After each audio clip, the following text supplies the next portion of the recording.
Lord. ద్వైతం అంటే వేరు, అద్వైతం అంటే దేవుడే అన్నమాట, భగవంతుడే అని అర్థం. అద్వైత. సో అద్వైత ఆచార్య అని. ఆచార్య అంటే ఆయన ఆచరించి చూపిస్తున్నాడు కాబట్టి ఆచార్య అంటారు. సో మనకి పంచతత్వ మంత్రంలో జయ శ్రీకృష్ణ చైతన్య ప్రభు నిత్యానంద శ్రీ అద్వైత గదాధర శ్రీవాసాది గౌరవ.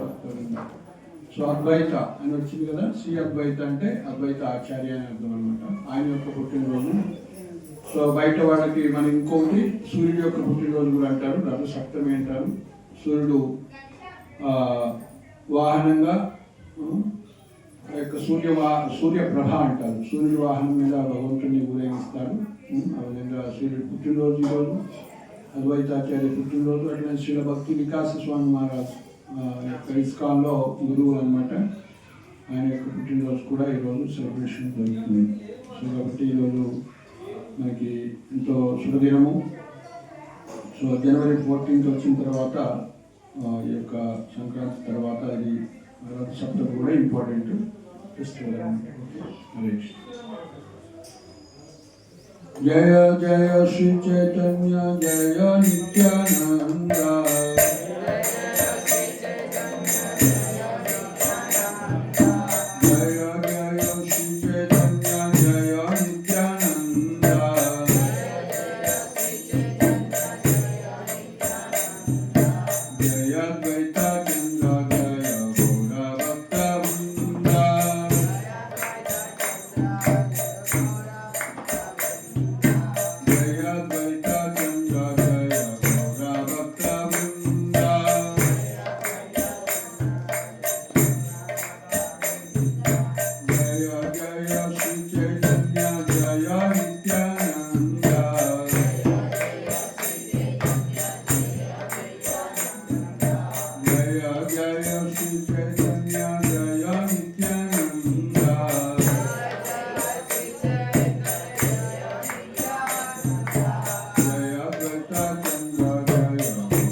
కనెక్టర్ చూస్తుంది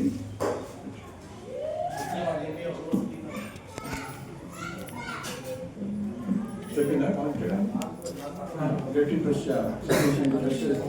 వచ్చిందా నాకు అక్కడ ఛార్జింగ్ అవుతుంది. ఓం నమో భగవతే వాసుదేవాయ. ఓం నమో భగవతే వాసుదేవాయ. ఓం నమో భగవతే వాసుదేవాయ. నారాయణం నమస్కృత్యం నరం చైవ నరోత్తమం దేవీం సరస్వతిం వ్యాసం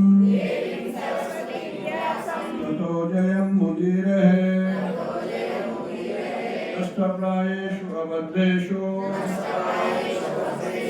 నిత్యం భాగవత సేవయా. భాగవతేరుత్తమ శ్లోకే భక్తిర్భవతి నైష్టకే. కృష్ణాయ వాసుదేవాయ దేవకీ నందనాయ చ నందగోపకుమారాయ గోవిందాయ నమో నమః. నమః పంకజనాభాయ నమః పంకజమాలినే నమః పంకజనేత్రాయ నమస్తే పంకజాంగ్లయే. సో మనం చైతన్య చరితామృతం చూస్తున్నాము. ఈరోజు అద్వైతాచార్య ఆవిర్భావ తిథి సందర్భంగా చైతన్య చరితామృత ఆదిలీల 6వ అధ్యాయం పేరు శ్రీ అద్వైతాచార్యుల మహిమ. సో మనం ఇందాక చెప్పుకున్నట్లు పంచతత్వలో ఒకరు అద్వైతాచార్య చైతన్య నిత్యానంద అద్వైత అని చెప్పుకున్నాము. మరి ఆయన గురించి ఆయన చేసినటువంటిది ఏంటి, ఆయన ఎవరు అనేది మీకు స్పష్టంగా తెలుసుకోవటం కోసం ఈ యొక్క చైతన్య చరితామృత అనేటువంటి గ్రంథం నుంచి మనం చదువుతాము.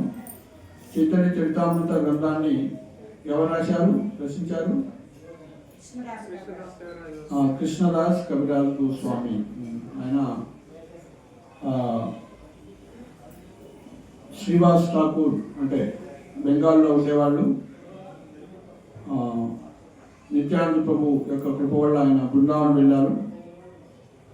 సో బృందావనంలో నిత్యానంద ప్రభు ఆర్డర్ మేరకు ఈ యొక్క చైతన్య చరితామృత రాస్తారన్నమాట. అంటే వేరే అందరూ కూడా భక్తులు అడుగుతారు. ముఖ్యంగా బృందావనం వెళ్ళటానికి కృష్ణదాస్ కవిరాజ్ గోస్వామి నిత్యానంద ప్రభు కారణం అన్నమాట. సో బృందావనం వెళ్ళి ఆయన రూప సనాతన గోస్వాములతో ఉండి తర్వాత చైతన్య మహాప్రభు లీలన్నీ కూడా ప్రకటన కావాలని అందరూ కూడా వైష్ణవులు విన్నవించినప్పుడు ఆయన ఇవన్నీ కూడా రాస్తారు. సో చైతన్య మహాప్రభు నిత్యానంద ప్రభు గురించి రాసిన తర్వాత సో ఇక్కడ అద్వైత ఆచార్యుల గురించి చెప్తున్నారు అనమాట. అద్వైత ఆచార్యులని యొక్క 2 శ్లోకాల్లో వర్ణిస్తున్నారు. 2 శ్లోకాలు అంటే మొత్తం చాప్టర్ అంతా ఉంటుంది, కానీ 2 శ్లోకాల్లో విస్తారంగా ఆయన స్వరూపం ఏంటి, ఏం చేశారు అని. సో ఎవరు ఆయన చైతన్య అద్వైతాచార్య ఎవరు తెలుసు అందరికీ? మహావిష్ణువు మరియు సదాశివుడు యొక్క అవతారం. ఓకే. సో మరి ఆయన ఈ యొక్క లీలలో ఏం చేశారో చూద్దాం. అద్వైత ఆచార్యుని తత్వము 2 శ్లోకాల్లో వర్ణించబడింది. ప్రకృతి ఉపాదాన కారణము, నిమిత్త కారణం అనే 2 రూపాలను కలిగి ఉంటుందని చెప్పబడింది. ఉపాదాన కారణం అంటే మెటీరియల్ కాజ్, నిమిత్త కారణం అంటే ఎఫిషియంట్ కాజ్. నిమిత్త కారణం కలాపాలు మహావిష్ణువుచే వర్ణించబడతాయి. ఉపాదాన కారణ కలాపాలు అద్వైతుడని మరొక మహావిష్ణువుచే చేయబడతాయి. జగత్తుకు అధిపతి అయినట్టి ఆ అద్వైతుడే శ్రీ చైతన్యులతో సాంగత్యము పొందటానికి అద్వైతాచార్యుని రూపంలో అవతరించారు. అతడు చైతన్య మృత్యుడని సేవకుడని చెప్పబడినప్పుడు అది అతని మహిమను వృద్ధి చేస్తుంది. ఎందుకనగా మనిషి ఇటువంటి సేవాభావంతో పుష్టిని పొందనిదే దేవదేవుడైన శ్రీకృష్ణుని భక్తి రసమును అర్థం చేసుకొనలేరు. వందేతం శ్రీమద్ అద్వైతాచార్యమద్భుత చేష్టితం యస్య ప్రసాదజ్ఞోపి తత్స్వరూపం నిరూపయేత్. ఎవని కలాపాలు సమస్తము అద్భుతమై ఉంటాయో అట్టి అద్వైతాచార్యునికి నా వందనములు. అల్పుడైన ఆయన కరుణచే ఆయన స్వరూపాన్ని వర్ణించగలుగుతాడు. జయ జయ శ్రీ చైతన్య జయ నిత్యానంద జయ ద్వైత చంద్ర జయ గౌర భక్త. శ్రీ చైతన్య మహాప్రభు జయము, శ్రీ నిత్యానంద ప్రభు జయము, శ్రీ అద్వైతాచార్యునికి జయము. శ్రీ చైతన్య మహాప్రభుడు వారి భక్త బృందానికి జయము. పంచశ్లోకే కహిలా శ్రీ నిత్యానంద తత్వ శ్లోకద్వయే కహి అద్వైతాచార్యేర మహిమా మహత్వ. శ్రీ నిత్యానందుల తత్వను నేను 5 శ్లోకాల్లో వివరించాను. ఇప్పుడు రాబోయే 2 శ్లోకాల్లో శ్రీ అద్వైతాచార్యుని మహిమను వివరిస్తానని ఎవరు చెప్తున్నారు? కృష్ణదాస్ కవిరాజ్ గోస్వామి చెప్తున్నాను. అంటే ఆయన ఏం చెప్పబోతున్నాను ఇక్కడ చెప్తున్నాను. మహావిష్ణుర్ జగత్కర్త మాయయాయ సృజత్యద తస్యావతార ఏవాయం అద్వైతాచార్య ఈశ్వర. మాయా కలాపాల ద్వారా జగత్తును సృష్టించడమే ముఖ్య కార్యమైనటువంటి మహావిష్ణువు యొక్క అవతారమే శ్రీ అద్వైతాచార్య. అద్వైత్యం హరినాద్వైతాచార్యం భక్తి సంశనాత్ భక్తావతారమీశం తం అద్వైతాచార్యమాశ్రయే. ఆయన దేవదేవుడకు హరికి అభిన్నుడు కనుక అద్వైతుడని పిలువబడ్డాడు. భక్తి యోగాన్ని ప్రజ్వలింపజేసే కారణంన ఆచార్యుడని పిలువబడ్డాడు. భగవంతుడు భక్తావతారుడు అయిన ఆయనను నేను ఆశ్రయిస్తున్నాను. అద్వైత ఆచార్య గోసాయి సాక్షాదీశ్వర వ్యాహార మహిమా నహే జీవేర గోచర. నిజానికి శ్రీ అద్వైతాచార్యుడు సాక్షాత్తుగా భగవంతుడే. ఆయన మహిమ సామాన్య జీవులకు అంతుపట్టదు. महाविष्णु सृष्टिकरेण जगदाधिकार्य तारा अवतार साक्षात् अद्वैताचार्य। మహావిష్ణు జగత్ సృష్టికి సంబంధించిన సమస్త కార్యాలు చేస్తారు. అతని సాక్షాత్ అవతారమే శ్రీ అద్వైతాచార్య. ఏ పురుష సృష్టి స్థితి కరేణ మాయయా అనంత బ్రహ్మాండ సృష్టి కరేణ లీలయా. ఆ పురుషుడే తన మాయ ద్వారా సృష్టి పోషణం కావిస్తాడు. లీలగా అతడు అసంఖ్యాకమైన బ్రహ్మాండాలను సృష్టిస్తాడు. ఇచ్ఛాయ అనంతమూర్తి కరేణ ప్రకాశ ఏకమూర్తే కరేణ బ్రహ్మాండే ప్రవేశ. ఇచ్ఛానుసారము అతడు అనంత రూపంలో ప్రకటమై ప్రతి బ్రహ్మాండంలో ప్రవేశిస్తాడు. చెయ్యి పురుషేర అంశ అద్వైత నహి కిచుభేద శరీర విశేషకార నహిక విచ్ఛేద. శ్రీ అద్వైతాచార్యుడు ఆ పురుషుని అంశ కనుక అతనికి అభిన్నుడు. నిజానికి అద్వైతాచార్యుడు ఆ పురుషుని వేరొక రూపమే గాని భిన్నం కాదు. సహాయకరేణ తారాలయ్య ప్రాధాన కోటి బ్రహ్మాండ కరేణ ఇచ్చాయ నిర్మాణ. పురుషుని లీలలో ఆయన సహాయం చేస్తారు. ఆ పురుషుని మాయతో సంకల్పముచే ఆయన అసంఖ్యాతమైన బ్రహ్మాండాలను సృష్టిస్తాడు. జగన్మంగళ అద్వైత మంగళ గుణధామ మంగళ చరిత్ర సదా మంగళయార నామ. సకల మంగళ గుణధాముడైనందున శ్రీ అద్వైతాచార్యుడు జగత్తుకు పరమ మంగళమైన వాడు. ఆయన చరిత్రము కర్మలు నామము సర్వదా మంగళకరము. భాష్యము శిల ప్రభుపాదికి జయ. మహావిష్ణు అవతారమైన శ్రీ అద్వైతాచార్యుడు అద్వైత ప్రభు ఆచార్యుడు. ఆయన సమస్త కార్యాలు విష్ణు యొక్క సమస్త ఇతర కర్మలు మంగళమయము. విష్ణు లీలల్లో సమస్త మంగళమును వీక్షించేవాడు కూడా అదే సమయంలో మంగళమయుడు అవుతాడు. విష్ణు భగవానుడు మంగళ నిధానం కనుక విష్ణు భక్తి ఎడ ఆకర్షితుడైన వాడు మానవాళికి మహత్సేవను చేకూర్చగలుగుతాడు. విశుద్ధ భక్తియే జీవుల నిత్య కార్యమని, బద్ధ జీవుని నుండి అదే జీవుని అసలైన మోక్షమని ఎరుగనట్టి ఈ భౌతిక జగపు అధమ వ్యక్తులు తమ అల్పజ్ఞత కారణంగా భక్తియోగ రహితులవుతురు. అద్వైత ప్రభు ఉపదేశాలలో కామ్యకర్మలు లేదా నిరాకార మోక్షం అనే ప్రశ్నయే ఉండదు. అయినా అద్వైత ప్రభు విష్ణువుకు అభిన్నులని ఎరగజాలనట్టి మాయామోహితులు నిరాకార భావంలో ఆయన్ను అనుకరించాలని అనుకుంటారు. వారిని దండించడానికి ఆ ప్రభువు చేసే యత్నం కూడా మంగళమేమే.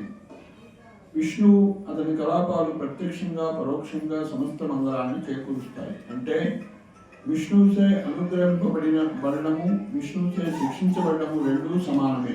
ఎందుకనగా విష్ణు కలాపాలు సర్వదా పూర్ణమై ఉంటాయి.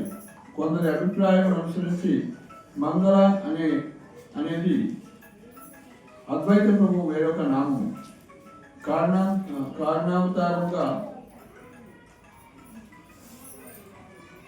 అవతారంగా లేదా ఒక ప్రత్యేకమైన సందర్భానికి విష్ణు అవతారంగా ఆయన సమకూర్చే ప్రతినిధి లేదా ప్రకృతి ఉపాదానము అయి ఉన్నాడు. అయినా ఆయనను ఎన్నడూ భౌతికమని భావించకూడదు. ఆయన సమస్త కార్యాలు ఆధ్యాత్మికమైనవి. ఆయన గురించి వినినవాడు, ఆయనను కీర్తించిన వాడు తాను కూడా కీర్తనీయుడవుతాడు. ఎందుకనగా అటువంటి కార్యాలు సమస్త అమంగళాల నుండి విలువడినట్లు. విష్ణు రూపంలో ఎటువంటి భౌతిక కల్మషాన్ని లేదా నిరాకార భావనను ఎవరూ ఆపాదించకూడదు. ప్రతి ఒక్కరూ విష్ణు భగవాన్ నిజస్వరూపాన్ని తెలుసుకోవడానికి యత్నించాలి. అటువంటి జ్ఞానం ద్వారానే మనిషి పరమసిద్ధిని పొందగలుగుతాడు. సో ఇక్కడ ప్రభుపాద వారు కొన్ని విషయాలు చెప్పారు. ఏంటి? సో ఈ అద్వైత ప్రభు ఎవరైతున్నారో అద్వైతాచార్య, ఆయన సాక్షాత్తు విష్ణువు అని చెప్తున్నారు. సో ఆయన చేసేటువంటి ప్రతి పని కూడా అన్ని కూడా మంగళము. ఆయనకు ఒక నామం మంగళమయుడు అని కూడా ఉంది, మంగళం అని కూడా ఉంటుంది. సో ఎందుకు అంటే ఆయన సాక్షాత్ భగవంతుడు కాబట్టి ఆయన ఏది చేసినా కూడా ఆయన మనకి అనుగ్రహించబడినా సరే, అనుగ్రహం దొరికినా లేదా శిక్ష దొరికినా కూడా అది మంగళకరమైంది అని చెప్తున్నాను. సో ఉదాహరణకి కృష్ణుడు నలకు వేర మణిగ్రీవులని నారదుని శపించినప్పుడు వాళ్ళు సాధువు యొక్క శిక్షించడం కూడా ఎక్కడికి దారి తీసింది, వాళ్ళు భగవంతుడు దర్శించే విధంగా వాళ్ళకి కృప కలుగుతుంది అన్నమాట. సో కాబట్టి వైష్ణవుల ద్వారా లేదా భగవంతుడి ద్వారా శిక్షించబడినా సరే మంచిదే. ఏ విధంగా అయితే మనం యుద్ధంలో విజయం కానీ వీరమరణం కానీ కోరుకుంటారో ఆ విధంగా భగవంతుడితోటి టచ్లోకి వచ్చినట్లయితే ఏదైనా ఒకటే అని అంటారు అన్నమాట. అంటే అనుకూలంగా చేయాలి భక్తి అనేది, కానీ ఫైనల్గా రెండు ఒకటే అని కూడా చెప్పవచ్చు ఈ విధంగా. సో ఎవరైతే అద్వైతాచార్యని ఈ విధంగా అర్థం చేసుకుంటారో, ఆయన యొక్క లీలను అర్థం చేసుకుంటారో వాళ్ళు కూడా మంగళప్రదులు అవుతారు.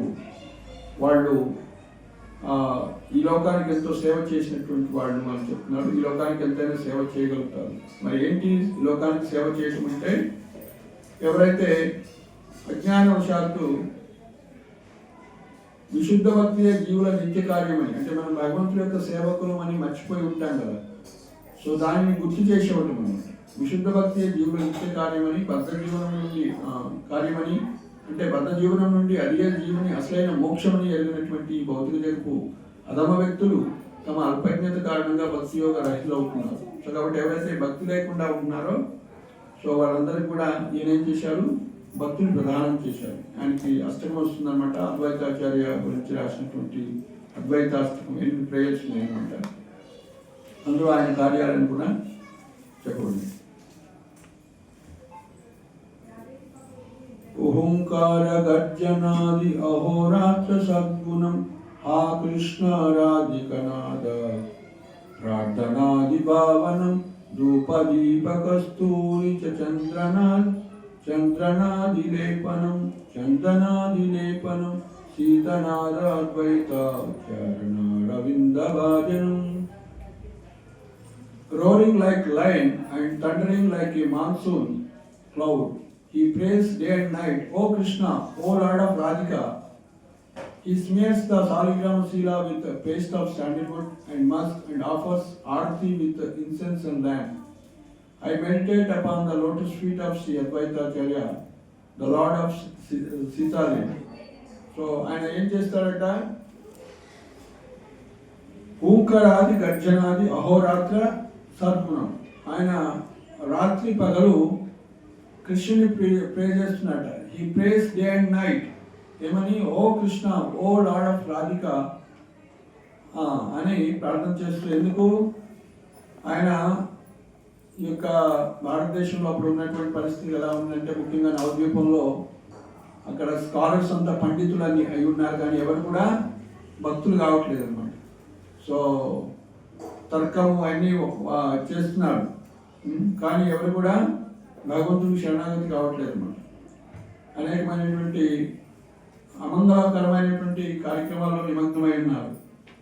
సో పేరుకేమో చూడటానికి స్కాలర్స్ పండితులు, కానీ ఒకరు కూడా కృష్ణుడు భగవంతుడిని కూడా గుర్తించలేకపోతున్నారు. ఆ విధంగా తత్వానికి ప్రాముఖ్యత ఇస్తూ కూడా సో ఆ విధంగా వాళ్ళు మాయలో ఉన్నారు అని చెప్పి, అలాంటి వ్యక్తులనే కాదు రకరకాల నాస్తికులు వీళ్ళందరినీ కూడా ఉద్ధరించాలంటే నా వల్ల కావట్లేదు స్వామి, స్వయంగా నీవు అవతరిస్తేనే ఇది సాధ్యము అనేసి ఏం చేస్తాడు ఆయన. సో ఆయన సాలిగ్రామ శిలకి గంగా జలం తీసుకొని తులసితోటి రోజు ప్రార్థన చేసేవాడు. So roaring like A lion and thundering like A monsoon. So కాబట్టి పిడుగులు అదేవిధంగా సింహ గర్జనతోటి ఆయన ప్రార్థన చేసేవాడు, అంటే అంత నిష్ఠగా చేశాడని. రెండోది, గంగవారి మనోహారి తులస్యాది మంజరి కృష్ణ జ్ఞాన సదా జ్ఞాన ప్రేమ వారి జాహరి. మీ అందరికి వాట్సాప్లో గ్రూప్లో నేను షేర్ చేశాను, ఎవరైతే వాట్సాప్లో.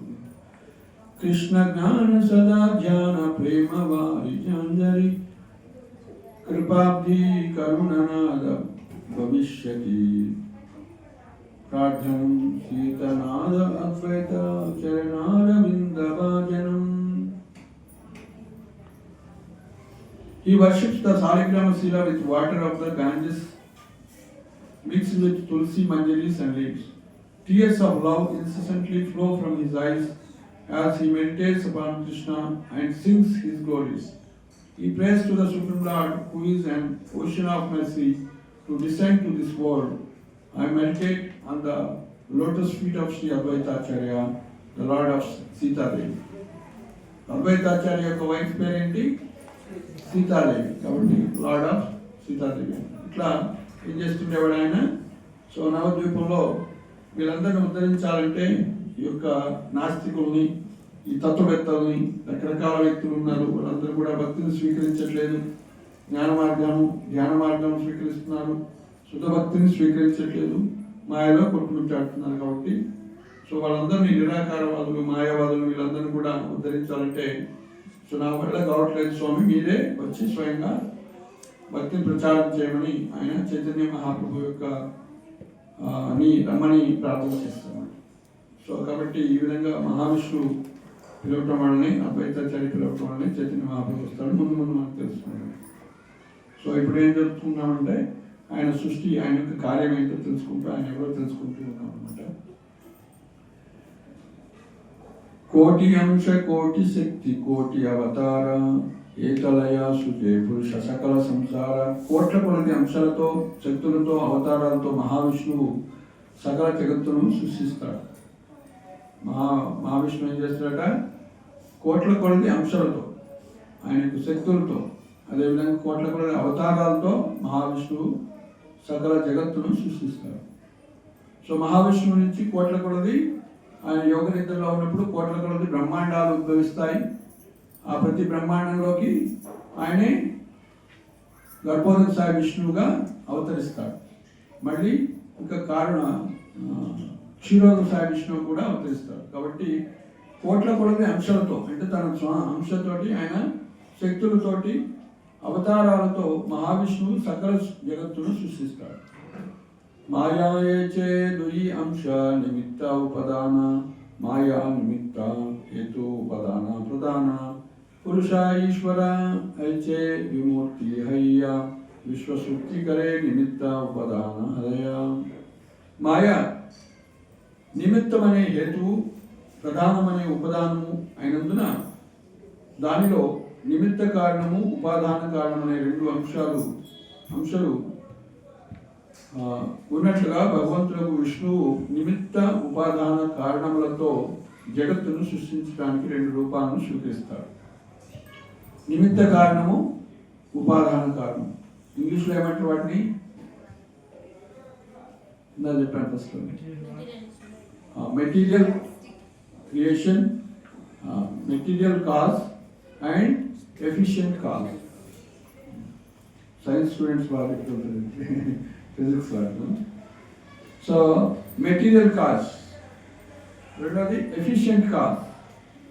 నిమిత్త మాత్రం భవ సవ్యసాచి. ఇది విన్నారా? నిమిత్త మాత్రం భవ సవ్యసాచి. సవ్యసాచి అంటే ఎవరు? అర్జునుడు ఏమని చెప్తున్నాడు కృష్ణుడు? Just become an instrument. నా తరఫున మీరు ఒక ఇన్స్ట్రుమెంట్ కాండి. నిమిత్తం భవ సవ్యసాచి. సో కాబట్టి అక్కడ యుద్ధం చేసిందంతా కూడా కృష్ణుడే. కానీ ఎవరి మాధ్యం ద్వారా చేశారు? అర్జున్ ద్వారా. జస్ట్ అర్జునుడు ఒక చెక్కలాగా, ఒక ఇన్స్ట్రుమెంట్ లాగా. ప్రభుపాదులు ఇన్ని పుస్తకాలు రాశారు. తర్వాత అన్నారు ప్రభుపాదులు నేను రాయలేదు అన్నారు. ఎవరు రాసినట్లు? కృష్ణుడు చెప్తుంటే నేను రాసింది. జస్ట్ నేను ఒక ఇన్స్ట్రుమెంట్, నేను పెన్ లాంటి వాడిని. ఆయన చెప్తా ఉంటే నేను రాశాను. నేను జస్ట్ తోడుబొమ్మ లాంటివి, తోడుబొమ్మని ఆడిస్తుంటారు కనుక. సో అట్లా జస్ట్ వాళ్ళ చేతిలో ఇన్స్ట్రుమెంట్ లాగా నిమిత్తం అంటారు కదా. సో ఒకటి నిమిత్త కారణం, రెండోది ఉపాదాన కారణం. ఉపాదానం అంటే ఏమంటారు? నిమిత్త అంటే తెలుగులో ఏమన్నాము, ఇంగ్లీష్లో మెటీరియల్ కాజ్ అన్న. అంటే ఈ మెటీరియల్ జగత్తంతా ఎవరి ద్వారా అయింది? కాబట్టి అద్వైతాచార్య ద్వారా అయింది. ఉపాదాన కారణం ఆయన. కానీ నిమిత్త కారణం ఎవరు? మహావిష్ణువు. నిమిత్త కారణంలో మహావిష్ణువు సంకల్పంతో ఆయన ప్రకృతి మీద దృష్టి సారించినప్పుడు జీవులన్నీ కూడా ఆ యొక్క ప్రకృతిలోకి వదలబడతాయి. సో అప్పుడు మరి అదంతా మేనిఫెస్ట్ కావాలి కదా, దానికి కూడా కారణం ఉంటుంది. అదే మెటీరియల్ కాజ్ అంటే ఉపాదాన కారణం. సో కాబట్టి నిమిత్త ఎఫిషియెంట్ కాజ్ అనేది ప్రైమరీ కాజ్ అని చెప్పొచ్చు. తర్వాత ఉపాదాన అంటే నెక్స్ట్ కాన్సిక్వెన్సెస్. సో నిమిత్త కారణము, ఉపాదాన కారణం. సో నిమిత్తం ఓకే, మనం ఇక్కడ చూద్దాం. అది చాలా వివరణ చాలా ఎక్కువ ఉంది. మనం అంత ఫిలాసఫీలో మనం డైజెషన్ చేసుకోలేము. జస్ట్ హెడ్లైన్స్ అంటే ట్రాన్స్లేషన్ మాత్రం చదివాము. ఈ పేజెస్ 4-7 పేజెస్ చదవలేము మనం. ఓకే, ముందుకు వెళ్ళిపోదాం. आपने पुरुषा विश्वेर निमित्त कारण अद्वैत रूपे उपादान हय नारायण. స్వయంగా విష్ణువే భౌతిక జగత్తు నిమిత్త కారణం. శ్రీ అద్వైతుని రూపంలో ఆ నారాయణుడు ఉపాదాన కారణం. నిమిత్తాంశే కలే దేహో మాయాతే ఈక్షణ ఉపాదాన అద్వైత కరేణ బ్రహ్మాండ సృజన. నిమిత్తాంశతో విష్ణువు మాయపై వీక్షణము సాధిస్తాడు. ఉపాదాన కారణంగా శ్రీ అద్వైతుడు జగత్ రచనము కావిస్తాడు. జగత్తంతా కూడా రచన కావించింది ఆయన ఉపాదాన కారణంగా అద్వైతాచార్య అని చెప్తున్నాడు. యద్యపి సాంఖ్యమానే ప్రధాన కారణ జడ హైతే కమునహే జగత్ సృజన. ఘటక పదార్థములే కారణమని సాంఖ్యతత్వము అంగీకరించినప్పటికీ జగత్తు ఏనాడును జడ పదార్థం నుండి ఉత్పన్నం కాదు. నిజ సృష్టి శక్తి ప్రభు సంసారే ప్రధానే ఈశ్వరేర శక్తి తదేహయాత నిర్మాణి. ఘటక ద్రవ్యములతో భగవంతుడు తన సృష్టి శక్తిని నింపుతాడు. ఘటక ద్రవ్యములలో భగవంతుడు తన సృష్టి శక్తిని నింపుతాడు. అప్పుడు భగవత్ శక్తితే సృష్టి కార్యం జరుగుతుంది. అద్వైత రూపే కరే శక్తి సంచారణ అత ఏవ అద్వైత హయేన ముఖ్య కారణ. అద్వైతుడి రూపంలో అతడు ఘటక ద్రవ్యములలో శక్తి నింపుతాడు. అందుకే అద్వైతుడి సృష్టికి మూల కారణం అయ్యాడు. అద్వైతాచార్య కోటి బ్రహ్మాండే రకర్త ఆలయేక ఏక మూర్తి బ్రహ్మాండే రవర్త. శ్రీ అద్వైతాచార్యుడు కోట్ల కొలది బ్రహ్మాండాలకు కర్త. తన విస్తారములలో కోటి బ్రహ్మాండాలు ఎవరు కర్త? ఎవరు? అద్వైతాచార్యులు అని చెప్తున్నారు. తన విస్తారం అంటే ఎవరు? ఆయన ఏ విధంగా విస్తరిస్తాడు? గర్భోదక సాయి విష్ణుగా తన విస్తారాలు అంటే గర్భోదక సాయి విష్ణుగా ఆయన ప్రతి బ్రహ్మాండాన్ని పోషిస్తారు. శ్రీ నారాయణేర ముఖ్యాంగ అద్వైత అంగ సత్యే అంశ కరి కహే భాగవత. శ్రీ అద్వైతుడు నారాయణుని ముఖ్యాంగం. అంగము అనేది భగవదంశాన్ని భాగవతం చెప్తుంది. నారాయణస్త్వం నహి సర్వదేహినాం ఆత్మాస్యాదిశాకిల లోక సాక్షి నారాయణాంగం నరా భూజలాయనా తచ్చాపి సత్యం నతవైవ మాయా. ఓ దేవదేవ, నీవు సమస్త సృష్టికి సాక్షివి. నిజానికి నీవే ఎల్లరి ప్రియమైన ప్రాణము. కనుక నీవు నా తండ్రి నారాయణుడు కావా. నర గర్భోదక సాయి విష్ణువు నుండి ఉత్పన్నమైన జలమే ఆవాసమైన వాణిని నారాయణుడు అనే పదము సూచిస్తుంది. అట్టి నారాయణుడు నీ అంగము, నీ సర్వాంగములు దివ్యములు పూర్ణములైన అని మాయారచితములు కావు. అవి మాయారచితములు కావు. సో ఈ శ్లోకం భాగవతంలో 10వ స్కందము 14వ అధ్యాయము 14వ శ్లోకంలో చెప్పాను.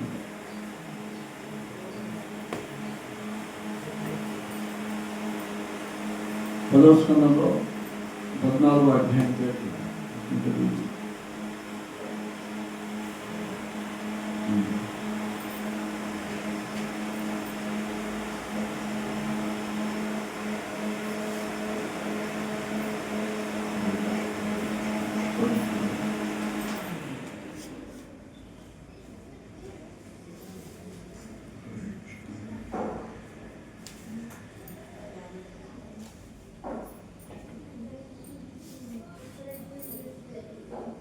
Brahma's prayers. Brahma's prayers to lord Krishna. బ్రహ్మదేవుడు ప్రార్థన చేస్తున్నాడు 10వ స్కంధంలో 14వ అధ్యాయంలో. ఏమని? ఇది బ్రహ్మదేవుడి యొక్క ప్రార్థన అన్నమాట.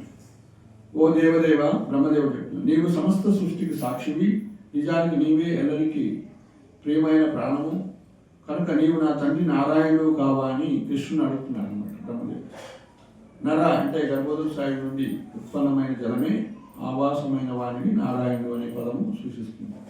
అంటే నారాయణుని అంగము. సో కాబట్టి బ్రహ్మదేవుడు ఏం చెప్తున్నాడు? ఆ నారాయణుడు ఈ యొక్క అంగము అంటే అంశకాలు, అంగం అంటే ప్రధాన భాగం అన్నమాట. నీ సర్వాంగములు దివ్యములు, పూర్ణములైనవి మాయా రచితములు కావు. సో కాబట్టి నారాయణుడు శ్రీకృష్ణుడు యొక్క అంగము అని చెప్తున్నారు.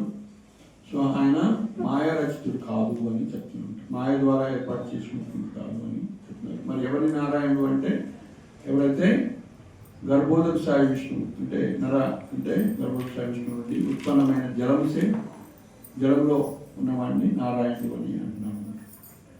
ఈశ్వరేర అంగ అంశ చిదానందమయ మాయారసంవర్తమహి ఈ శ్లోకే కయా. భగవంతుని అంగములు అంశాలు అన్నీ ఆధ్యాత్మికులని ఈ శ్లోకము వర్ణిస్తుంది. వాటికి మాయతో సంబంధం లేదు. అంశాన కహ్యా కేనేక తారే అంగా అంశ హైతే అంగ యాతే హయా అంతరంగా. శ్రీ అద్వైతుడు అంశాన్ని కాక అంగమనియే ఎందుకు పిలువబడతారు? ఎందుకంటే అంగం అనేది అధికమైన సాన్నిహిత్యాన్ని సూచిస్తుంది. మహావిష్ణుర అంశ అద్వైత గుణధామ ఈశ్వరే అభేద అద్వైత పూర్ణనామ. గుణధాముడైన శ్రీ అద్వైతులు మహావిష్ణువు యొక్క ప్రధాన అంగం. అన్ని విధాలుగా ఆ భగవంతుడితో సమానుడు కనుక ఆయన పూర్తి నామము శ్రీ అద్వైతుడు. కాబట్టి అన్ని విధాలుగా ఆయన మహావిష్ణువుకు సమానం కాబట్టి ఆయన్ని అద్వైతుడు అని తెలిసారు. పూర్వే చే కైలా సర్వ విశ్వేన సృజన అవతరీ కైలా భక్తి ప్రవర్తన. పూర్వము అతడు సమస్త విశ్వాలను సృష్టించాడు. ఇప్పుడు భక్తి మార్గాన్ని ప్రవేశపెట్టడానికి అతడు అవతరించాడు. ఇంతకుముందు ఏం చేశాడు? ఈ యొక్క అద్వైతాచార్య అంటే మహావిష్ణువు ఏం చేశాడు? ఇంతకుముందు ఈ యొక్క సృష్టి అంతా చేశాడు. ఇప్పుడు ఎందుకు అవతరించాడట? భక్తి మార్గాన్ని ప్రవేశపెట్టడానికి అవతరించాడు. సో కాబట్టి భక్తి మార్గాన్ని ఈ లోకంలో స్థాపించడానికి ఆయన వచ్చాడు. 20 జీవ నిస్తారిలా కృష్ణ భక్తి కలిదాన గీతా భాగవతే కైలా భక్తిర వ్యాఖ్యాన. కృష్ణ భక్తి కానుకను వసగి ఆయన సకల జీవులను ఉద్ధరించారు. భగవద్గీతను శ్రీమద్ భాగవతాన్ని ఆయన భక్తి తత్వముతో వ్యాఖ్యానించారు. సో ఆయన భక్తి మార్గాన్ని ప్రవేశపెట్టారు. ఎలా ప్రవేశపెట్టారు? ఎలా పంచిపెట్టారు భక్తిని అంటే ఎలా? గీతా భాగవతే కైల భక్తిర వ్యాఖ్యానం. శ్రీమద్ భాగవతానికి భగవద్గీత వ్యాఖ్యానం రాసి వివరణ ఇచ్చి భక్తి అంటే ఏంటో తెలియజేశాడు. భక్తి ఉపదేశ వినుతార మహి కార్య అత ఏవ నామ హైల అద్వైత ఆచార్య. భక్తిని బోధించడం కన్నా వేరొక కార్యము లేనందున ఆయన నామము అద్వైతాచార్యుడు అని. అంటే భక్తిని బోధించడం ఒకటే చేశాడు ప్రధానంగా అని చెప్తున్నాను. వైష్ణవేర గురు తేహో జగతేర ఆర్య దుయి నామమిదినే హైల అద్వైతాచార్య. ఆయన భక్తులందరికీ గురువు, ఆయనే జగత్తులో పరమ పూజనీయుడు. ఈ 2 నామాల కలయికచే ఆయన నామము అద్వైతాచార్యుడు అయింది. వైష్ణవులకు శ్రీ అద్వైతాచార్యుడే ప్రధాన గురువు. ఆయన వైష్ణవులందరికీ పూజనీయుడు. వైష్ణవులందరూ ఆయన అడుగుజాడలను తప్పక అనుసరించాలి. ఎందుకనగా ఆ విధంగా చేయటం ద్వారా మనిషి నిజంగా భగవద్భక్తిలో నెలకొనిన వాడవుతాడు. కమల నయనేర తేహో యాతే అంశ అంగాంశ కమలాక్ష కరిధరే నామ అవతాంశ. కమల నయుడైన భగవంతుని అంగము లేదా అంశ అయినందున ఆయనకు కమలాక్షుడనే పేరు కూడా ఉంది. సో కాబట్టి ఆ యొక్క కమలమయుడైనటువంటి భగవంతుడి యొక్క అంగం కాబట్టి ఈ పేరు కూడా కమలాక్ష అని పేరు వచ్చింది. కమలాక్ష కలిధరే నామ అవతాంశ. ఈశ్వర సారూప్య పారిషదగన చతుర్భుజ పీతవాసి యైచే నారాయణ. ఆయన అనుయాయులందరూ భగవంతుని దేహలక్ష్యములనే కలిగి ఉంటారు. వారందరూ నారాయణుని వల్లే చతుర్భుజులు పీతాంబరదారులు అయి ఉంటారు. అద్వైతాచార్య ఈశ్వరేర అంశావల్య తారా తత్వనామగుణ సకల ఆచార్య. శ్రీ అద్వైతాచార్యుని భగవంతుడి ప్రధానాంగము, ఆయన తత్వము నామము గుణములు అన్నీ అద్భుతములు, అత్యద్భుతములు. యాహార తులసీ జలే యాహార ఓంకారే స్వగణ సహితే చైతన్యేరావతారే.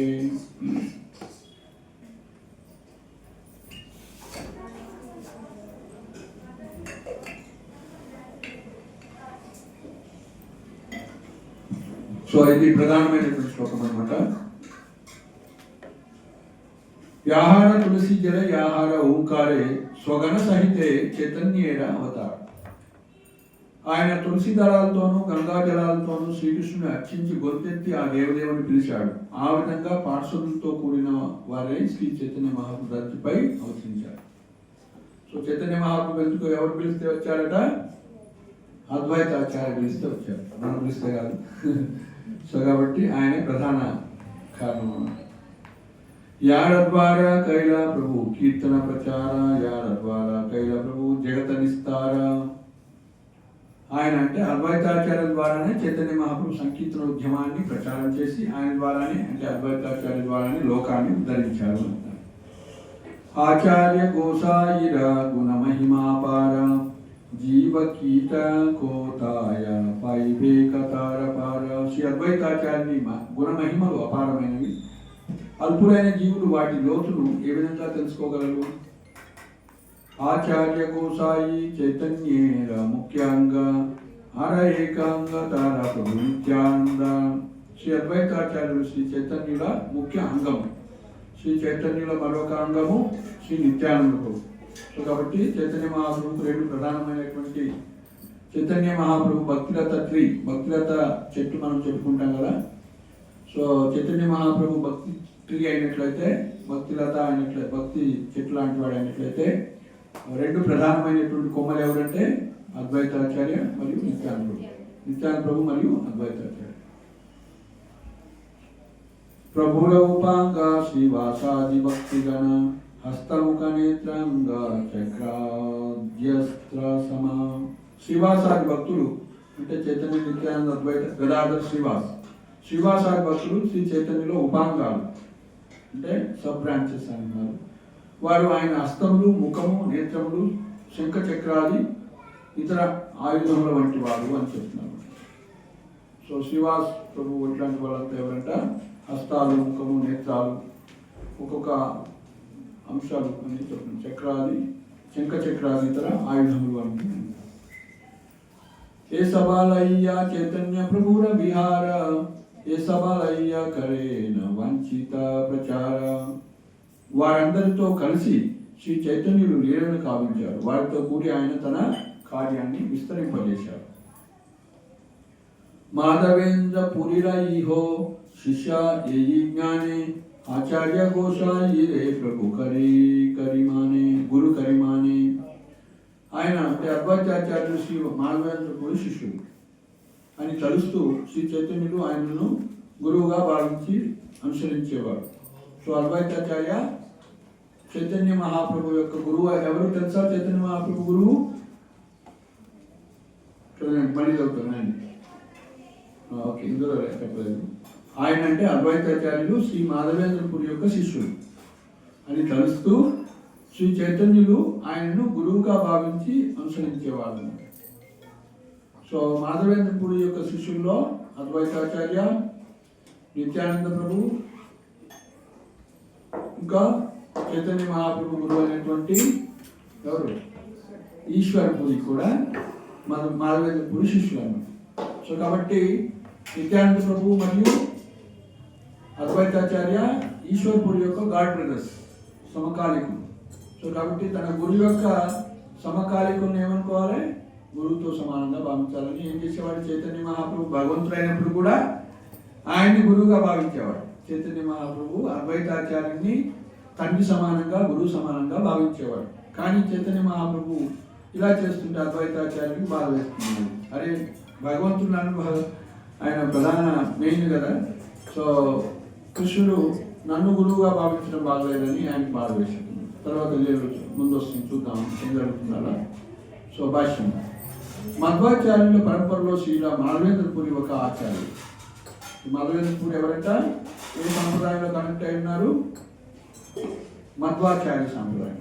ఎన్ని సాంప్రదాయాలు ఉన్నాయి మనకి, ప్రధానంగా 4 వైష్ణవ సాంప్రదాయాలు. ఏంటవి,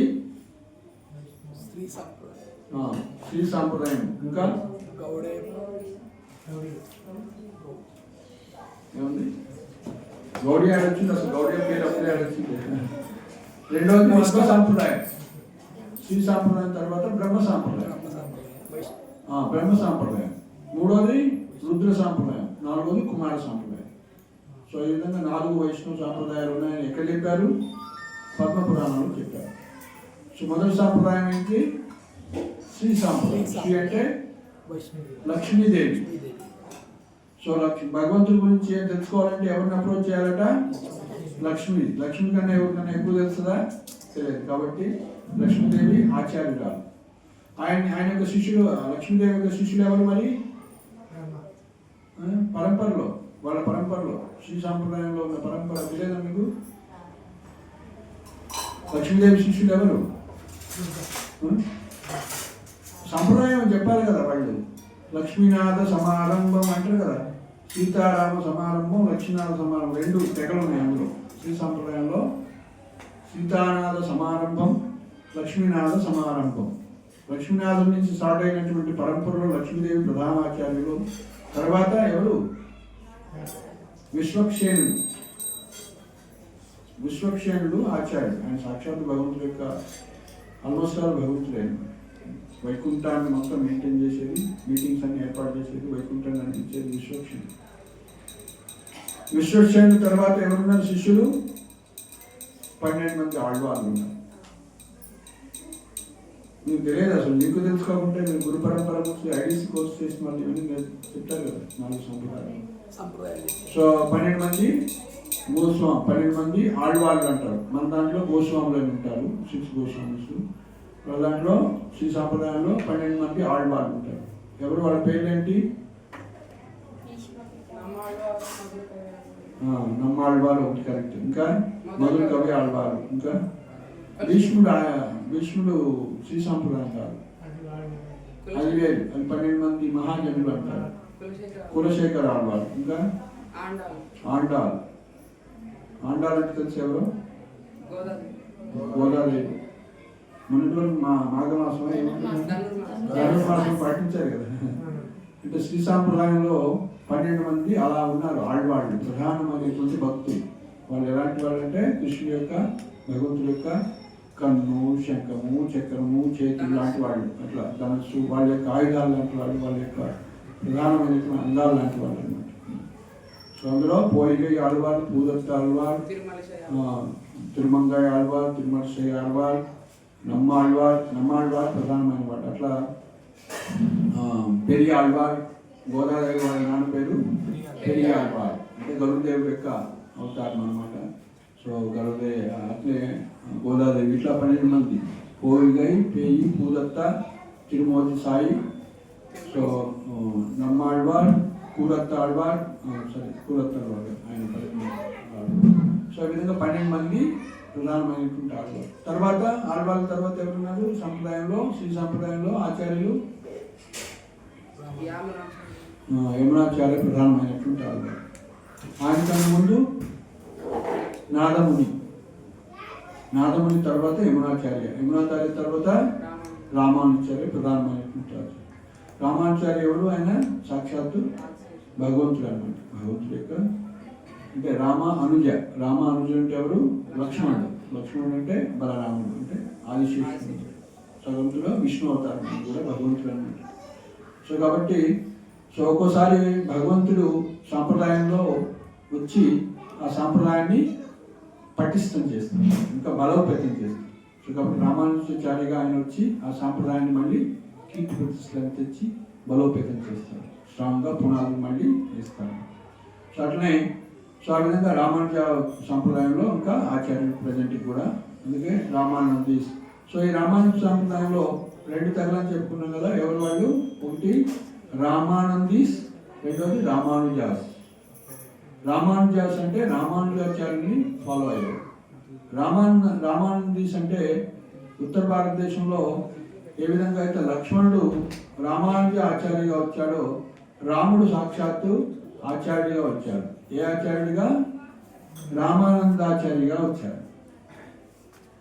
సో అది శ్రీ సాంప్రదాయం. ఓకే. సో రెండో సాంప్రదాయము ఏంటి? 4 వైష్ణవ సాంప్రదాయాలు. రెండోది బ్రహ్మ సాంప్రదాయం. బ్రహ్మదేవుడు ఎవరు? వాళ్ళ అమ్మ నాన్న పేరు ఏం పేరు? బ్రహ్మకి అమ్మ నాన్న ఉన్నారా లేదా? లేదా? సో గర్భోదక సాయి విష్ణువు నుంచి ఒక నాభి కమలం వస్తుంది, నాభి నుంచి ఒక కమలం వస్తుంది. ఆ కమలంలో ఎవరు పుట్టారు? బ్రహ్మ పుట్టారు. సో కాబట్టి సో ఆ బ్రహ్మదేవుడి యొక్క తల్లిదండ్రులు ఎవరు? గర్భోదక సాయి విష్ణువు, సాక్షాత్ భగవంతుడైన. సో మరి భగవంతుడి నుంచి పుట్టినటువంటి వ్యక్తి ఎలా ఉంటాడు? భగవంతుడు అంటే ఎవరో తెలుస్తుంది. అఫ్కోర్స్ ఆయన కూడా ఎంతో తపస్సు చేస్తారు. సో ఆ విధంగా బ్రహ్మదేవుడి నుంచి మళ్ళీ బ్రహ్మ మానసపుత్రులు పుడతారు. ఫస్ట్ బ్రహ్మదేవుడి నుంచి ఎవరు పుట్టారు? సో మొదట 5 అజ్ఞానావృత్తులు సృష్టిస్తారు ఈ లోకంలో. బ్రహ్మ 5 అజ్ఞానావృత్తులు. ససజ్జాగ్రే అంటే మొట్టమొదట ససజ్జాగ్రే తామిశ్రం అంధతామిశ్రం మోహం మహామోహం చ. తామిశ్రం అంధతామిశ్రం మోహం మహామోహం 4 అయిపోయింది. సో ఇంకొకటి తమస్, 5వది తమస్. ఈ 5 అజ్ఞానావృత్తుల్ని సృష్టించాడు బ్రహ్మ పుట్టగానే. సృష్టి స్టార్ట్ చేసినప్పుడు 5. సో ఆయన సృష్టి చేసి ప్రజలను ఉత్పత్తి చేయాల్సింది పోయి ఈ యొక్క అజ్ఞానావృత్తుల్ని సృష్టించాడు. ఏంటంటే ఆ అజ్ఞానావృత్తులు మనది ముందు వాట్లే సబ్జెక్ట్లోకి వెళ్ళిపోతే. సో ఏంటంటే అజ్ఞానావృత్తులు, మనంతా అజ్ఞానంలో ఉన్నామా జ్ఞానంలో ఉన్నామా? ఓం అజ్ఞాన తిమిరాంధస్య అని అంటాము. ఏం అజ్ఞానం? అజ్ఞానం అని దేన్ని అంటారు? మన తండ్రి మహావిష్ణువు అని తెలుసుకోకపోవటం, కృష్ణుని తెలుసుకోవటం అజ్ఞానం కాదా? నీ తండ్రి ఎవడో తెలియని వాడు ఎట్లా ఉంటాడు? ఏమన్నా ఉంటారు? తల్లిదండ్రి తెలియని వాడిని అనాది అంటారు. అనాథుడు అంటారు. అనాది అంటే నాదులు లేనివాడు, మాస్టర్ లేనివాడు. సో కాబట్టి మన తల్లిదండ్రే కృష్ణుడు మన తల్లిదండ్రులని. సో మరి ఇప్పుడు ఆచార్యులు ఏం చెప్తున్నారు? అయ్యా భగవద్గీత చదువు. ఆయన చెప్తున్నాడు మీ నాన్నగారు ఆయనే అంటారు. పితాహమస్య జగతో దాత మాత పితామహ, అన్నిటికీ నేనే కాదు. ఎట్లా చేసినా సరే అన్నిటికీ నేను ఎట్లా అర్థం చేసుకున్నా నేనే కారణం. తెలివి ఉంటే తెలివి కళ్ళ వాళ్ళు భక్తి చేసి త్వరగా అర్థం చేసుకుంటారు. లేదు అంటే జ్ఞాన మార్గం, ధ్యాన మార్గం, కర్మ మార్గం అన్ని పాటిస్తూ ఇష్టపడి ఫైనల్ కంక్లూజన్ బహునాం జన్మనామంతే జ్ఞానవాన్ మాం ప్రపద్యతే వాసుదేవ సర్వమితి సమహాత్మ సుదుర్లభ అని చెప్పారు. సో కాబట్టి బుద్ధిమంతులు ఏం చేయాలి? భక్తి చేస్తూ త్వరగా కృష్ణుడు నా తండ్రిని మనకు తెలుసు. నా తండ్రిని తెలవాలంటే ఏం చేయాలి? తండ్రిని మనకి ఇంట్లో ఎట్లా ఎవరు చెప్తారు? అమ్మ చెప్తారు. లేకుంటే మనం రీసెర్చ్ చేయాలా? మా ఇంటికి పోయి నా తండ్రి మీ బ్లడ్ ఇవ్వండి, నేను కొద్దిగా మీరు తండ్రి కాదు చెక్ చేస్తాను, డిఎన్ఏ టెస్ట్ చేస్తాను. సో ఏం చేయాలి? శృతి ప్రమాణం వినాలి, తల్లి నుంచి వినాలి. అయిపోతుంది. అట్లనే శాస్త్రము మన తల్లి, గురువు తండ్రి అన్నమాట. భగవంతుడు తండ్రి లేదా గురువు తండ్రి అంటారు. సో కాబట్టి శాస్త్రం ప్రమాణం అన్నమాట. శాస్త్రం ఏం చెప్తే అది విన్నట్లయితే అయిపోయింది, ఫినిష్. ఇంకేం లేదు, రీసెర్చ్ ఏం లేదు, రీసెర్చ్ చేయాల్సిన అవసరం లేదు. సో శాస్త్రాన్ని ఏం ప్రజెంట్ చేసిండు అద్వైతాచార్య? భగవద్గీత భాగవతాన్ని ప్రజెంట్ చేశారు, అందరికీ భక్తి ఇస్తున్నారు.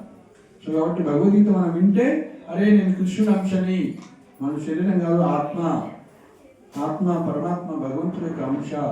మరి యొక్క పరమాత్మకి సేవ చేస్తేనే, భగవంతుడికి సేవ చేస్తే నేను ఆనందంగా ఉంటాను, లేకుంటే ఆనందం దొరకదు అనేది. సో ఈ లోకంలో ఉన్నటువంటి ఆనందం ఏంటంటే ఎండమావి లాంటిది అంటారు. తెలుసా ఎండమావి? దూరంగా నుంచి చూస్తే అక్కడికి నీళ్ళు ఉన్నట్లు అనిపిస్తుంది, అడిపోయి చూస్తే ఉంటే ఒక బొట్టు ఉంటుంది, అది కూడా ఆ దాహాన్ని తీస్తుందా బొట్టుతో. సో ఆనందం ఈ లోకంలో లేదు. సో ఉన్నట్లు అనిపిస్తూ ఉంటుంది, అదే బ్రహ్మ అంటే. సో సో విధంగా అజ్ఞానావతిని సృష్టించారు. అంటే ససజ్జాగ్రే తామిశ్రం అంధతామిశ్రం మోహం మహామోహం తమస్సాజ్ఞాన భక్తి. తమస్సు అనేటువంటి అజ్ఞాన ఆవృత్తులు సృష్టించాడు. సో తమస్సు అంటే మన యొక్క స్వరూపాన్ని మనం మర్చిపోవడం. ఏంటి మన స్వరూపం? విష్ణు స్వరూపమా? మన మానవుడా?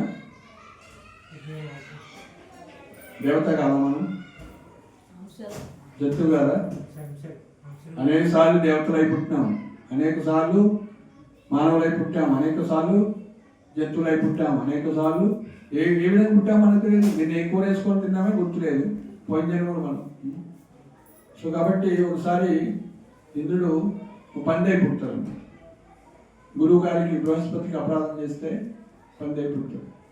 అదే మళ్ళీ వైకుంఠం అక్కడ స్వర్గంలో మరి ఇంద్రుడు లేకుంటే నడవదనేసి మరి ఇంద్రుడిని తీసుకురావాలని బ్రహ్మదేవుడు వస్తారు. అయ్యా ఇంద్రాన్ని చార్జెస్ చేసిన కాడికి అపరాధాలు క్షమిస్తాం కానీ వచ్చేసి అంటే లేదు మా పిల్లలు భార్య వీళ్ళందరూ నేను ఎట్లా వస్తాను, నా వల్ల కాదు అంటే ఆయన శరీరం అని అనుకుంటున్నాడు. సో మాయ అంత ప్రబలమైనటువంటి మాయ రెండు రూపాల్లో ఉంటుంది. ఒకటి ఆవరణాత్మక శక్తి, రెండోది ప్రక్షేపాత్మక శక్తి. ఆవరణాత్మక శక్తి అంటే మన స్వరూపాన్ని మనం మర్చిపోవటం. నేను అంశని, భగవంతుడి యొక్క ఆత్మని, భగవంతుడి యొక్క సేవకుని. జీవేర స్వరూపోయ్ నిత్య దాస్, నేను కృష్ణుడి యొక్క సేవకుని మర్చిపోతున్నాను. సో మనం ఏమనుకుంటున్నాము? ఈ దేశానికి సేవకుని, ఈ రాష్ట్రానికి సేవకుని, నా కుటుంబానికి సేవకుని, పైన మనం చేస్తుంది మన ఇంద్రియాల సేవకుని. ఎవరికొకటి సేవ చేస్తున్నాము. If you don't worship God, Prabhupada ఏమంటారు? You will be worshipping, you will be serving. If you don't serve God, you will be serving dog.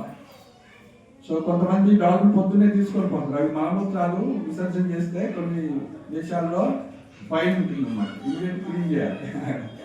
So if you don't serve God,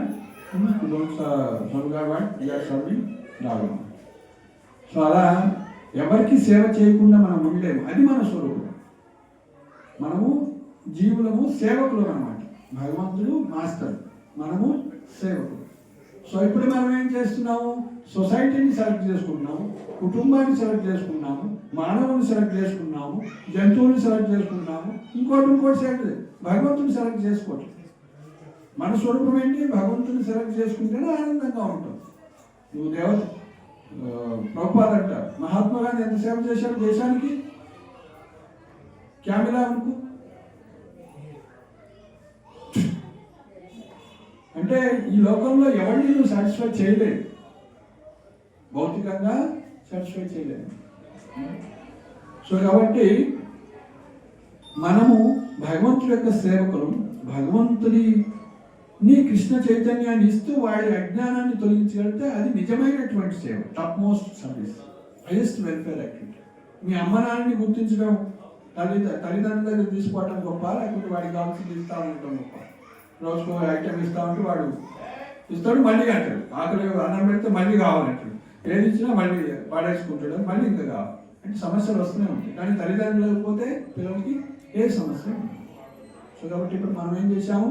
మన తల్లిదండ్రులను వదిలిపెట్టి, మన ఇంటిని వదిలిపెట్టి దుఃఖాలయంలోకి వచ్చేసాం. సో మనందరం దుఃఖం పొందుతాం. సో కాబట్టి మనం ఏం చేయాలి? మళ్ళీ మన స్వరూపంలో, హనుమంతుడి యొక్క స్వరూపం ఏమంటాడు? హనుమంతుడు ఎవరు మీరని అడుగుతాడు కదా రావణాసుడు. ఏమంటాడు? రాముడి యొక్క సేవకుణ్ణి అంటాడు. సో మన స్వరూపం ఏంటి? రామదాస్, కృష్ణదాస్, గోవిందదాస్. అందుకే గురువు ఏమిస్తాడు నీకు? కృష్ణదాస్ అని పేరు ఇస్తాడు, వెనక దాస్ అని ఇస్తాడు. కృష్ణుడు యొక్క దాసు లేదా గురువు యొక్క అంటే ఆచార్యుడి యొక్క దాస్ అని ఇస్తాడు. సో కాబట్టి మనం దాసులు అన్నమాట, భగవంతుడి యొక్క సేవకులు. సో మనం ఎప్పుడు మాస్టర్ కాగలటానికి ట్రై చేస్తూ ఉంటాం. కృష్ణ భూరియా జీవ్ భోగవాంఛా కొరే.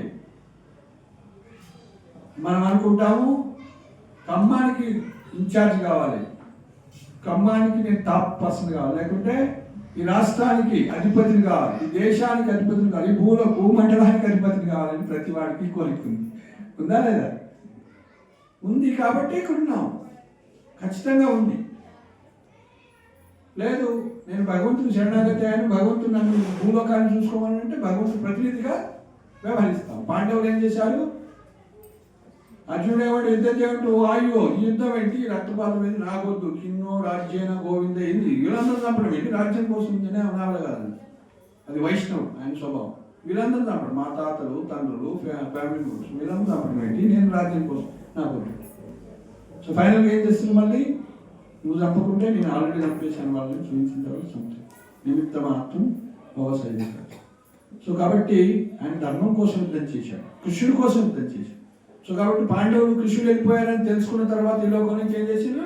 అయ్యో ఈ పోస్ట్ నాకు ప్రైమ్ మినిస్టర్ పోస్ట్ నాకు కావాలి అని పెట్టుకోలేదు, రిజైన్ ఇమీడియట్గా వాళ్ళ కొడుకులకి ఇద్దామంటే పాపం కొడుకులు ఎవరు యుద్ధంలో మరణించారు. వాళ్ళ మనవడైనటువంటి పరీక్షను మహారాజుకి ఇచ్చేసి, అంటే ఆయన అర్హులను చూసి అర్హత కలిగినటువంటి వ్యక్తికి ఇచ్చి ఇమీడియట్గా రిటైర్ అయిపోయారు. సో మనం ఏంటి 50 సంవత్సరాలు వచ్చిన తర్వాత వానప్రస్థాశ్రమం తీసుకోండి అంటే లేదు, మా అమ్మాయి మ్యారేజ్ ఉంది, లేకపోతే గది ఉంది, ఇది ఉంది, పోస్ట్పోన్ చేస్తూ ఉంటాం. ఏంటి కాబట్టి మనకి ఏదో కారణం చెప్తాం. ఏమి కారణం లేదు. 50 సంవత్సరాలతో మృత్యు నీ కోసం ఆగుతుంది ఏంటి? No guarantee. నేను 99 వచ్చినా చచ్చిపోతుంది, నో గ్యారంటీ. సో కాబట్టి వర్ణాశ్రమం ఉందను అంటే 25 సంవత్సరాల వరకు బ్రహ్మచారిగా ఉండి 25 నుంచి 50 సంవత్సరాల వరకు గృహస్థాశ్రమం తీసుకోవాలి, 50 నుంచి 75 సంవత్సరాల వరకు వానప్రస్థాశ్రమం, 75 నుంచి సన్యాసాశ్రమం. కానీ మనం 100 ఓవరాల్ 100 లేదు కాబట్టి సో దాన్ని అడ్జస్ట్ చేసుకోవాల్సి వస్తుంది. సో ఫైనల్గా బ్రహ్మచారి అయినా గృహస్థ అయినా వానప్రస్థ అయినా సన్యాసి అయినా ఫైనల్గా దేనికోసము? కృష్ణుడి దగ్గర రావటం కోసమే. అదే ఫైనల్గా బ్రహ్మచారి అయినంత మాత్రం గొప్పని కాదు, గృహస్థ అయినంత మాత్రం తక్కువని కాదు, ఇంకోటి అని కాదు. ఫైనల్గా మీకు అనుకూలమైనటువంటి ఆశ్రమంలో ఉంటూ కృష్ణుడిని సేవించాలి. సో కాబట్టి గృహస్థాశ్రమంలో ఎంటర్ అయిన తర్వాత కూడా ఎలా జీవించాలి? ఆ యొక్క లక్ష్మీనారాయణ సీతారాం రాధాకృష్ణుడు మా ఇంటి యజమాని నేను కాదు అనే భావంతో, వాళ్ళ యొక్క సేవకులం అనేటువంటి భావంతో వాళ్ళిద్దరు కలిసి సేవ చేస్తూ సో ఇక బంధనం నుంచి బయటపడాలి. లేకుంటే ఏమవుతుంది? అహంమేతి పెరిగిపోయి కొట్లాటలు స్టార్ట్ అవుతాయి. అఫ్కోర్స్ కలిపి ఆ ప్రభావం వల్ల ఏం లేకుండా కొట్లాట స్టార్ట్ అయ్యి విడాకు వచ్చేస్తుంది. సింపుల్ మోడర్న్ లైఫ్ స్టైల్ అన్నమాట. ఎందుకంటే ప్రతి ఒక్కరు ఇంద్రియ తృప్తి భౌతిక దృష్టితో చూస్తున్నారు కాబట్టి సో ఇంద్రియ తృప్తి లేదంటే ఎందుకు పనికిరావు మాకు. సో అలాంటి ఆలోచన. కానీ వైదిక సిస్టంలో అలా కాదు. మేమంతా కూడా భగవంతుడి యొక్క సేవకులు. భగవంతుడు నాకు ఈరోజు ఈ కుటుంబంలో పిల్లల్ని కేర్ తీసుకునేటువంటి శక్తి నాకు ఇన్ఛార్జిగా ఇచ్చారు కాబట్టి వాళ్ళని మంచి ప్రయోజనంగా చేయాల్సిన బాధ్యత నా మీద ఉంది. సో వాళ్ళని వైష్ణవులుగా చేయాలి, భగవంతుడి దగ్గర కనెక్ట్ చేయాలి అనేటువంటి భావంతో సాధారణంగా కుటుంబాన్ని జీవించాలి, కుటుంబ జీవితం. కానీ ఇప్పుడంతా కూడా డిబేట్. సో అద్వైతాచార్య ఏం చేశాడు? సో కంక్లూజన్కి వద్దాం ఇప్పుడు మనం ఒక 10 నిమిషాల్లో. సో ఆల్రెడీ నేను ఎక్స్ట్రా తీసుకున్నట్లేదు. సో కాబట్టి ఈయన భక్తి ప్రచారం చేశారు. సో 2 శ్లోకాలు చదివాను కదా, 3వ శ్లోకం నాకు చేసిన యాక్టివిటీస్ అన్ని కూడా ఇందులోనే అస్తికంలో వస్తాయి. So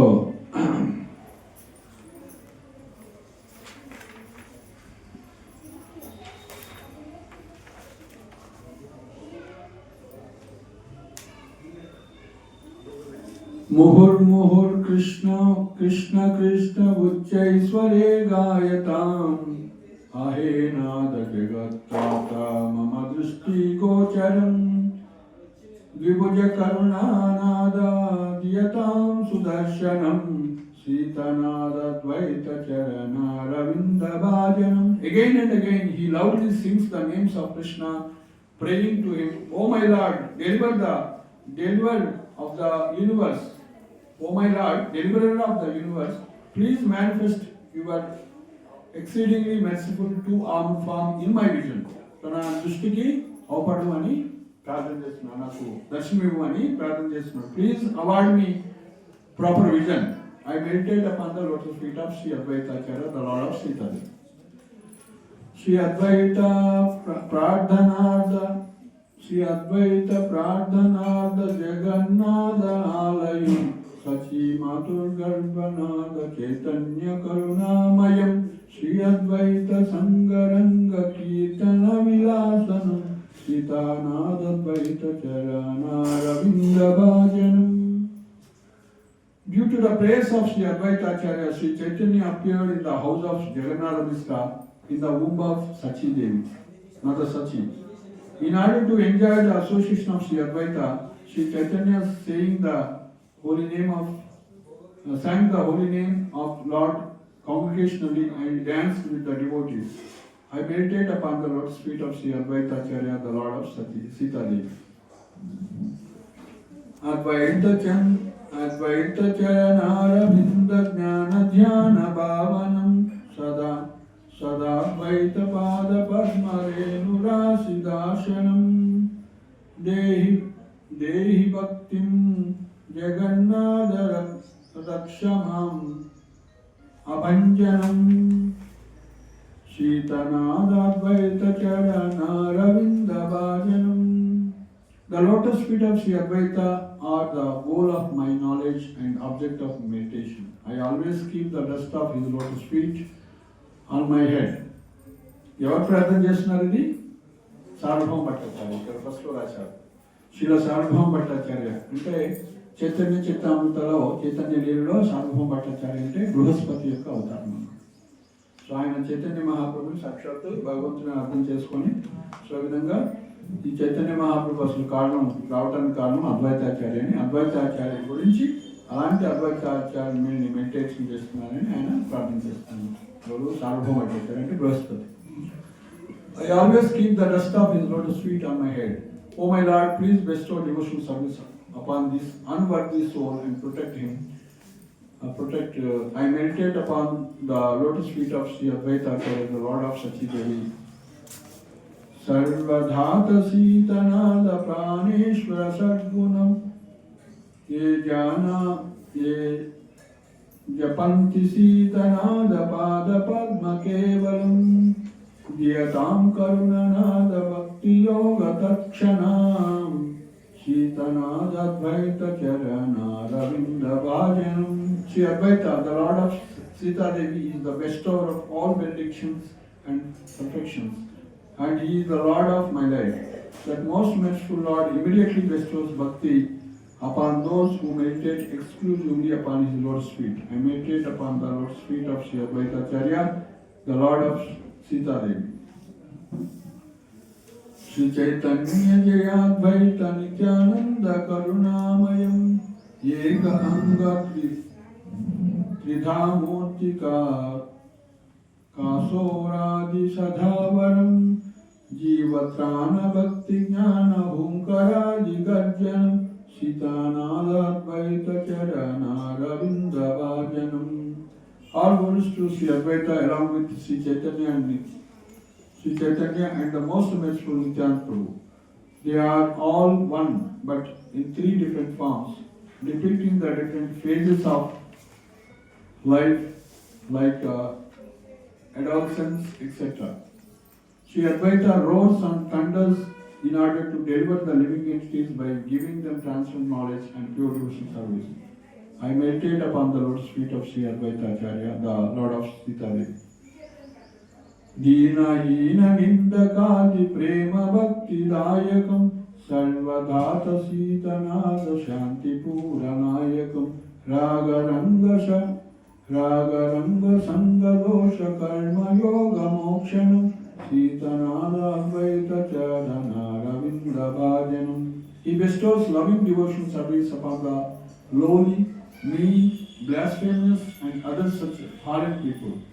The bestower of everything, Sri Advaita Acharya, Sri Advaita, the Lord of Sita Devi, is the leader of Shantipura. He frees one from the bondage of material attachments, bad association, fugitive activities and mystic yoga. I meditate upon the lotus feet of Sri Advaita Acharya, the Lord of Sita. So ఈ 8వ శ్లోకం important. ఏం చేశారయ్యా ఆయన?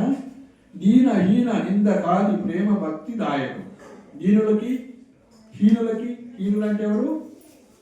అతి తక్కువ వాళ్ళు. So Crorepati హీనుడా గొప్పవాడా?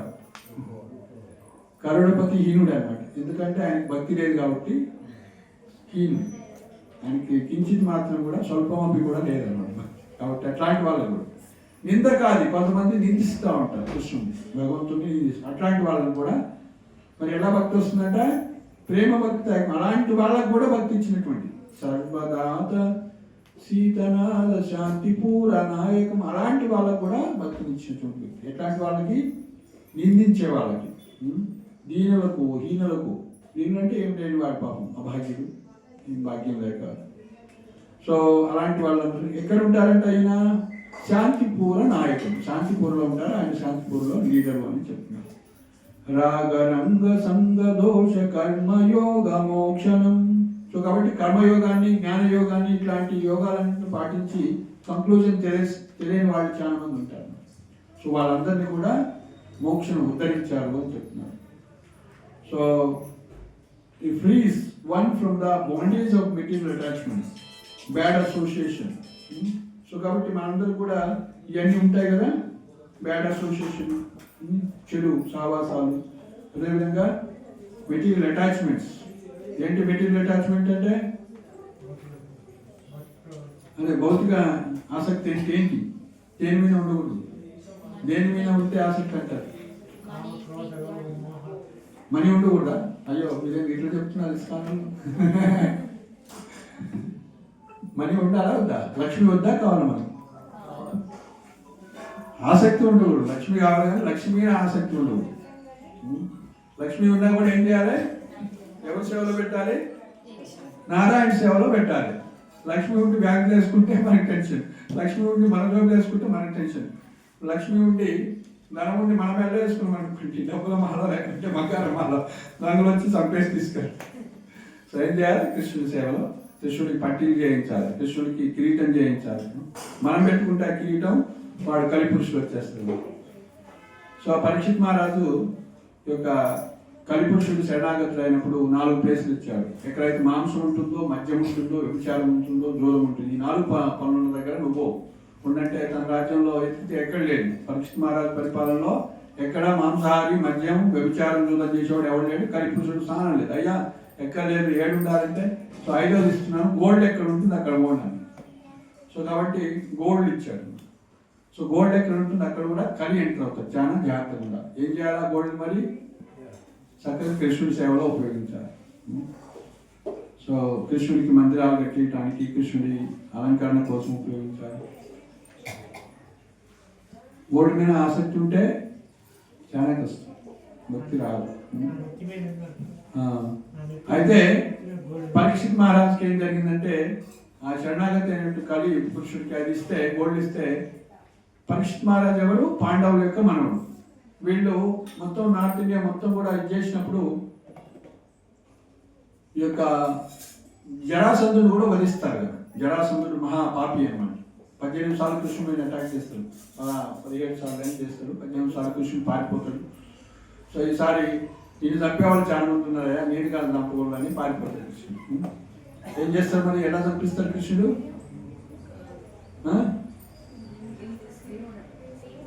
ఎవరి ద్వారా చంపిస్తారు? బ్రాహ్మణ వేషం వేసుకొని అర్జునుడు, భీముడు, అదేవిధంగా కృష్ణుడు వెళ్తారు. సో సో కాబట్టి రాజులు ఏం చేయాలి? దానం అడిగితే బ్రాహ్మణులు ఇవ్వాలి. ఏం దానం అడిగారు వీళ్ళు? యుద్ధం చేస్తామని అడిగాం, మీతో యుద్ధం చేయాలి. ఓ మీరు పిల్లల్లాగా ఉన్నారు, చిన్న చిన్న పిల్లలాగా, మీతో నేను యుద్ధం చేస్తున్నా, ఇజ్జత్ పోతుంది కాబట్టి ఇగో ఈయన కొద్దిగా లావులా ఉన్నట్టున్నాడు, ఇంతో చేస్తాడు. సో భీముడితో చేస్తాడు. కానీ భీముడు వాడు చేయలేకపోతే ఆయనకు ఒక ఇది ఉంటుంది, చీల్ చేసినా సరే మళ్ళీ వచ్చి కలుసుకుంటాడు అనమాట, జరాసంధ. సో కాబట్టి కృష్ణుడు ఏం చేస్తాడు? టెక్నిక్ చెప్తాడు అనమాట. అయ్యా నువ్వు చీట్లు వేస్తే మళ్ళీ వాడు వచ్చి మళ్ళీ కలుసుకుంటే ఏం చేయాలి? అది ఇటు ఇది అటు వేయాలంట. సో కాబట్టి కృష్ణుడు ఏం చేశాడు? ఆ విధంగా అలాంటి ఆ వ్యక్తులను కూడా ఆయన యొక్క ముకుటు ఎక్కడ వచ్చిందంట? పాండవులకు వచ్చింది. ఆయనకు ముక్కుడు అన్ని కూడా ఎక్కువ హస్తగతమైంది. ఆయన ముక్కుడు పెట్టుకొని ఆ ఒకసారి పరీక్షిత్ మహారాజు ఏం చేస్తాడు, అడిగిపోతాడు వేటకి.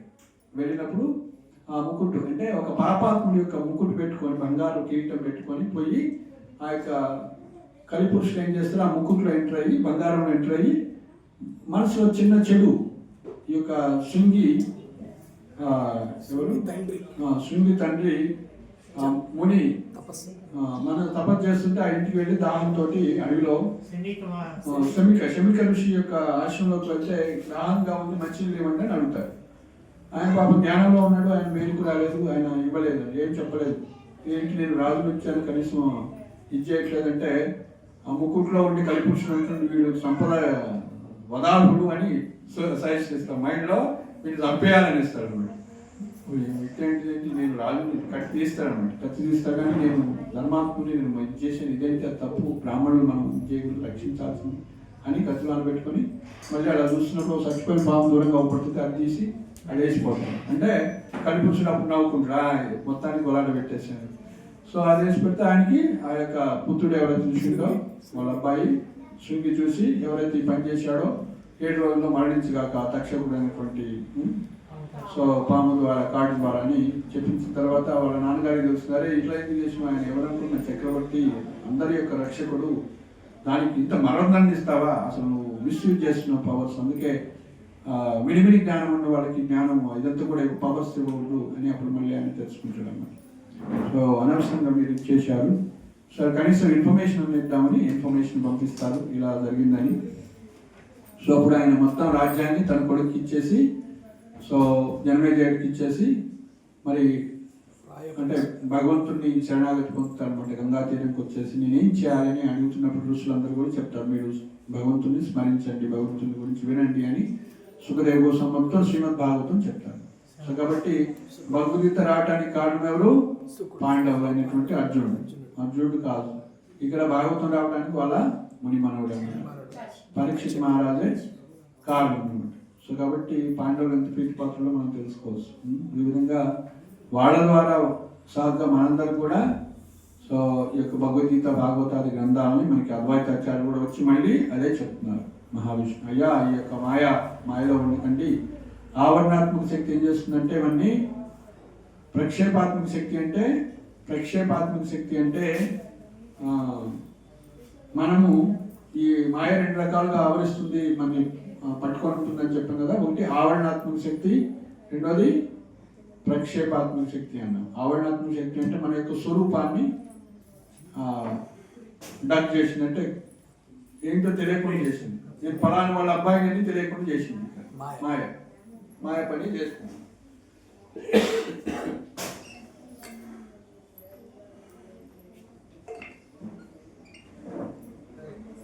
సో కాబట్టి మన తండ్రి లక్ష్మీపతి అని తెలియక మనం భిక్షాందేహి అని అడుగుకున్నాం. అమెరికా పోయి భిక్షాందేహి, $4,000 జాబ్ చేయండి, $4,000 జాబ్ చేయండి, అమెరికా పోతున్నాం, లండన్ పోతున్నాం, చోట్ల పోతున్నాం. మనం ఎవరి పుత్రులం, లక్ష్మీపతి పుత్రులం.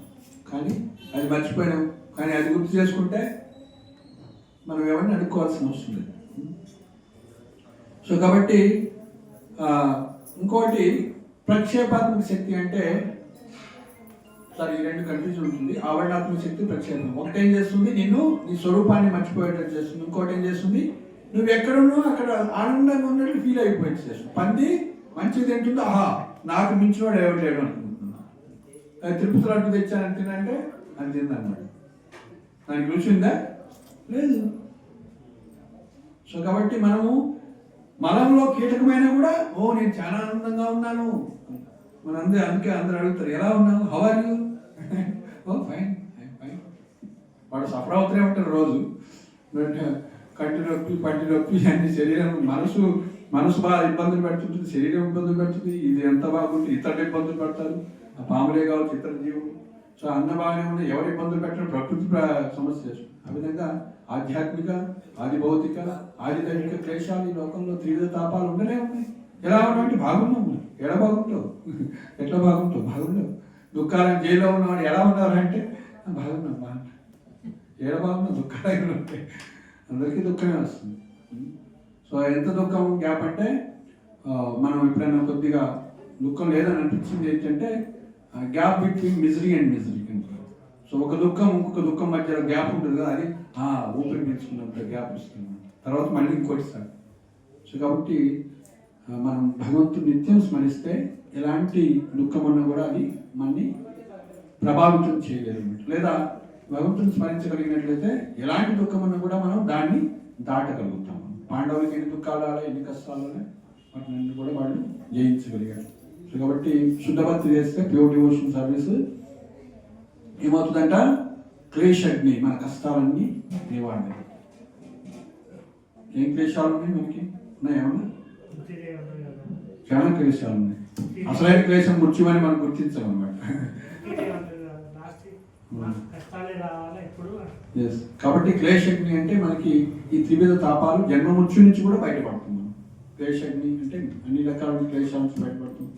సో కాబట్టి భక్తి చేస్తే ఏది కోరుకుంటే వస్తుంది. ధనార్థి ధనం కోరుకుంటే ధనం వస్తుంది, అందరం ఏది కోరుకుంటే వస్తుంది. చదువు కావాలని చదువు వస్తుంది. కాబట్టి ఎవరిని అర్థించాలి? కృష్ణుని అర్థించాలి, దేవతను అర్థించకూడదు. మళ్ళీ దేవతను అర్థిస్తే వచ్చేది మళ్ళీ టెంపరీగా ఉంటుంది. సో కానీ కృష్ణుడు ఇచ్చినటువంటిది అలాగా శాశ్వతంగా ఉంటుంది అన్నమాట. సో కాబట్టి క్లేశగ్ని. రెండోది శుభత. శుద్ధ భక్తి చేస్తే రూపగోస్వామి చెప్తున్నా 5 లక్షణాలు, శుద్ధ భక్తి యొక్క 5 లక్షణాలు చెప్పారు. ఒకటి క్లేశగ్ని, రెండోది శుభద, మూడోది మోక్ష లఘుదాకు, నాలుగోది సాంద్రానంద విశేషాత్మ, ఐదోది శ్రీకృష్ణ ఆకర్షణ. సో కాబట్టి శుద్ధ భక్తి చేస్తే మన యొక్క క్లేశాలన్నీ పోతాయట. తర్వాత శుభం కలుగుతుంది. శుభం అంటే త్రివిధ తాపాలు కూడా మన మీద ప్రభావితం చూపలేవని, ఏదైనా కష్టాలను మనం దాటగలుగుతామని అన్ని ఆస్పిస్ చేస్తుంటారు. మూడోది మోక్ష లఘుదాకుడు. మోక్షం తీసుకోండి అంటే నా మోక్ష గ్రహం అస్తి దామోదరేహ. సనాతన కోసం ప్రార్థన చేసి నా మోక్షం ఉందా అంటే అనంతాచార్యులే పాము కలుస్తుంది కదా, స్టోరీ తెలుసు కదా. నువ్వేంది మందు తీసుకోవట్లేదంటే డాక్టర్ తగ్గిపోవట్లేదు అంటే ఏమవుతుంది స్వామి, మందు తీసుకోకుంటే చనిపోతే ఏం చేస్తాను నేను? వైకుంఠం పోతాను, నేను సేవిస్తాను. ఇప్పుడు ఏం చేస్తున్నా నేను? అదే చేస్తాను. నేను ఉంటే పోతే. సో కాబట్టి ఎవరైతే ఆల్రెడీ భక్తిలో ఉన్నారనుకోండి, కృష్ణుని సేవిస్తున్నారు, రాధాకృష్ణుని సేవిస్తున్నారు, సీతారాముని సేవిస్తున్నారు, లక్ష్మీనారాయణ సేవిస్తున్నారు, వాడు మోక్షిస్తానయ్యా అంటే ఇచ్చేయండి. మోక్ష లఘుదాకు తుచ్చమైపోతుంది. మోక్షం నాకేం వస్తుంది? భగవంతుడు రమ్మంటే పోతాం అంతే. నువ్వు వచ్చి నరకంలో సేవ చేయంటే నరకం, లేదా నువ్వు వైకుంఠం వచ్చి సేవ చేయంటే వైకుంఠం, గోలోకం వచ్చి సేవ చేయంటే గోలోకం. సో ఎక్కడున్నా కూడా మమ్మ జన్మనేశ్వరే భవతా భక్తి రాహిత్యకి పోయి నీ యొక్క జన్మలకి నాకేం కావాలి? మోక్షం కావాలి. నాకేం కావాలి? నీ సేవ కావాలి. సో కాబట్టి భగవంతుడు సేవ కొనుక్కుంటే మోక్షం, భక్తి చేస్తుంటే మోక్షం తుచ్చమైనది మనం కోరుకోకుండా. సో కాబట్టి భుక్తి ముక్తి సిద్ధి ఎవడైతే ముక్తి కోరుకుంటున్నాడో, ముక్తి అంటే రోజు పూట గడవటం కోసం భగవంతుని ప్రార్థన చేయటం, ముక్తి కోరుకుంటున్నాడు. సిద్ధి ఇంకా ధ్యానం చేసి సిద్ధులు కావాలని కోరుకుంటాడు. ఇవన్నీ కూడా ముక్తి సిద్ధి సకలే అశాంత, వాడికి శాంతి ఉండదు. సో కృష్ణ భక్త నిష్కామ అతయేవ శాంత. కృష్ణ భక్తుడు ఏం కోరుకుంటాడు? నిష్కామ. కృష్ణ నేను ఈరోజు పూజ చేస్తున్నాడు, ఏం కావాలని? ఏముంటాయి? ఈ సుందరమైనటువంటి దర్శనం చాలు. సో ప్రహ్లాదుని అడుగుతాడు నరసింహస్వామి, నేను వచ్చాను, ఏం కావాలి నీకు? నేను బిజినెస్ మ్యాన్ అనుకుంటున్నాను, నీ భక్తి చేస్తే నీకు కోరుకుంటాను, నాకేముందంటే. మరి ఏమైనా ఇవ్వదలుచుకుంటే నా మనసులో ఎప్పుడైనా భౌతిక కోరిక ఏదైనా రాకుండా వచ్చేది చూడు. నా మనసులో ఎప్పుడైనా మా నాన్నగారు ముల్లోకాలను చేయించాడు, అది ఒక్క నిమిషంలో నలిపేసిన సిటికలో పోతుంది. భౌతికమైన ఏది కోరుకున్నా కూడా ఒక్క నిమిషంలో పోతుంది. కాబట్టి నా జీవితంలో ఎప్పుడు కూడా నేను భౌతిక విషయాలు ఏది కోరుకోకుండా నాకు వరం, నాకు ఆలోచన కూడా రాకుండా వరం. సో కాబట్టి ఆయన నిష్కామ, శుద్ధ కృష్ణ భక్త నిష్కామ అతయవ శాంత. సో మనం ఏం కోరుకోం. గోపికలు ఏమైనా కోరుకున్నారా? ఏం కోరుకున్నారు? మరి ఒకటి కోరుకున్నారు కదా, కృష్ణుడు ఆనందం, మీ ఆనందం. ఏం కావాలి నీకు? నువ్వు సంతోషంగా ఉండాలి. పల్లాండ అంటే నువ్వు ఆనందంగా ఉండాలని కోరు. నువ్వు ఆనందంగా, నువ్వు మంచిగా అలంకరించబడాలి, నువ్వు హ్యాపీగా ఉండాలి. ఒకసారి నారదుని కృష్ణుడికి తలనొప్పి వస్తుందంటే సో ఎట్లా పోతుంది అంటారు అనమాట. నారదుని అడుగుతారు, స్వామి మరి ఎలా పోతుందంటే, ఎవరైనా భక్తుల యొక్క బాధలు నాకు ఇస్తే పోతుంది. సరే అన్ని ముల్లోకాలకు తిరిగి వచ్చింది, ఎవడేలే మరి ఎవరు ఇవ్వట్లేదంటే మరి బృందావనం పోయొచ్చు, బృందావనం పోయినప్పుడు సో బృందావనం పోతే ఇట్లా స్వామికి ఇట్లా తలనొప్పి అంటే ఓ మట్టి కావాలి తీసుకోండి అని వాళ్ళంతా మూటలు ఇస్తారు. తెలుసా మీకు స్వామికి మీ మట్టి రాస్తే మీరు నరకానికి పోతుంది. స్వామికి ఆనందం రావడం కోసం మేము నరకానికి పట్టడం కూడా అడిగినాము. సో కాబట్టి గోపికలు అంటే గోపబాలు అంటే ఏంటనుకున్నాము, కృష్ణుడి యొక్క ఆనందం కోసం ఏదైనా చేయడం రెడీ. సో అలాంటి భక్తిని ఇస్తున్నారు చైతన్య మహాప్రభు. సో అనర్పిత చరించిరాత్ కరుణయ్య అవతీర్ణ కలవు. సో అనర్పిత చరించిరాత్ అంతకాలంగా ఇవ్వలేదు, ఎప్పుడు ఇవ్వలేదు. సో భగవంతుని విధి విధానాలతో పూజిస్తే భక్తి రాదన్నమాట. సో గోపి భావంతో పూజిస్తే, గోపికల యొక్క భావంతో పూజిస్తేనే అది వస్తుంది. అదే అండాలు చెప్తుంది ధనుర్మాసం. గోపికలు ఏ విధంగా కృష్ణుని పొందారో, ఏ భావంతో పూజించారో అలాంటి భావంతో మనం అన్ని సాంప్రదాయాలకు సారాంశం ఆడికే వస్తుంది, కానీ దాన్ని అర్థం చేసుకుంటే. సో కానీ ఇస్కాన్లో ముఖ్యంగా చైతన్య మహాప్రభు అది ఇచ్చారు, టాప్ మోస్ట్ ఇచ్చారు. ఆ గోపికల యొక్క భావాన్ని అర్థం చేసుకోవడానికే కృష్ణుడు స్వయంగా చైతన్య మహాప్రభుగా అవతరించారు. ఓకే, సో ఆ విధంగా మనం రూపగోస్వామి చెప్పినట్లు మోక్షలో దాకృతి మోక్షాన్ని కూడా కోరుకోమని తుచ్చంగా భావిస్తాం. సో తర్వాత 4వది సాంద్రానంద విశేషాత్మ, ఘనమైనటువంటి ఆనందం వస్తుంది. సో ఈ విధంగా భక్తి చేస్తే ఏమొస్తుందంట, ఆనందం, ఘనమైనటువంటి ఆనందం. హరే కృష్ణ హరే కృష్ణ కృష్ణ కృష్ణ హరే హరే, హరే రామ హరే రామ రామ రామ హరే హరే, హరే కృష్ణ హరే కృష్ణ కృష్ణ కృష్ణ హరే హరే, హరే రామ హరే రామ రామ రామ హరే హరే, హరే కృష్ణ కృష్ణ కృష్ణ హరే హరే, హరే రామ రామ రామ హరే హరే. ఏంటంటారు ఆనందం అని? భగవంతుని సంతోషం. ఆనందం అని ఏంటంటారు? సాధారణ భాషలో అడుగుతున్నాను నేను.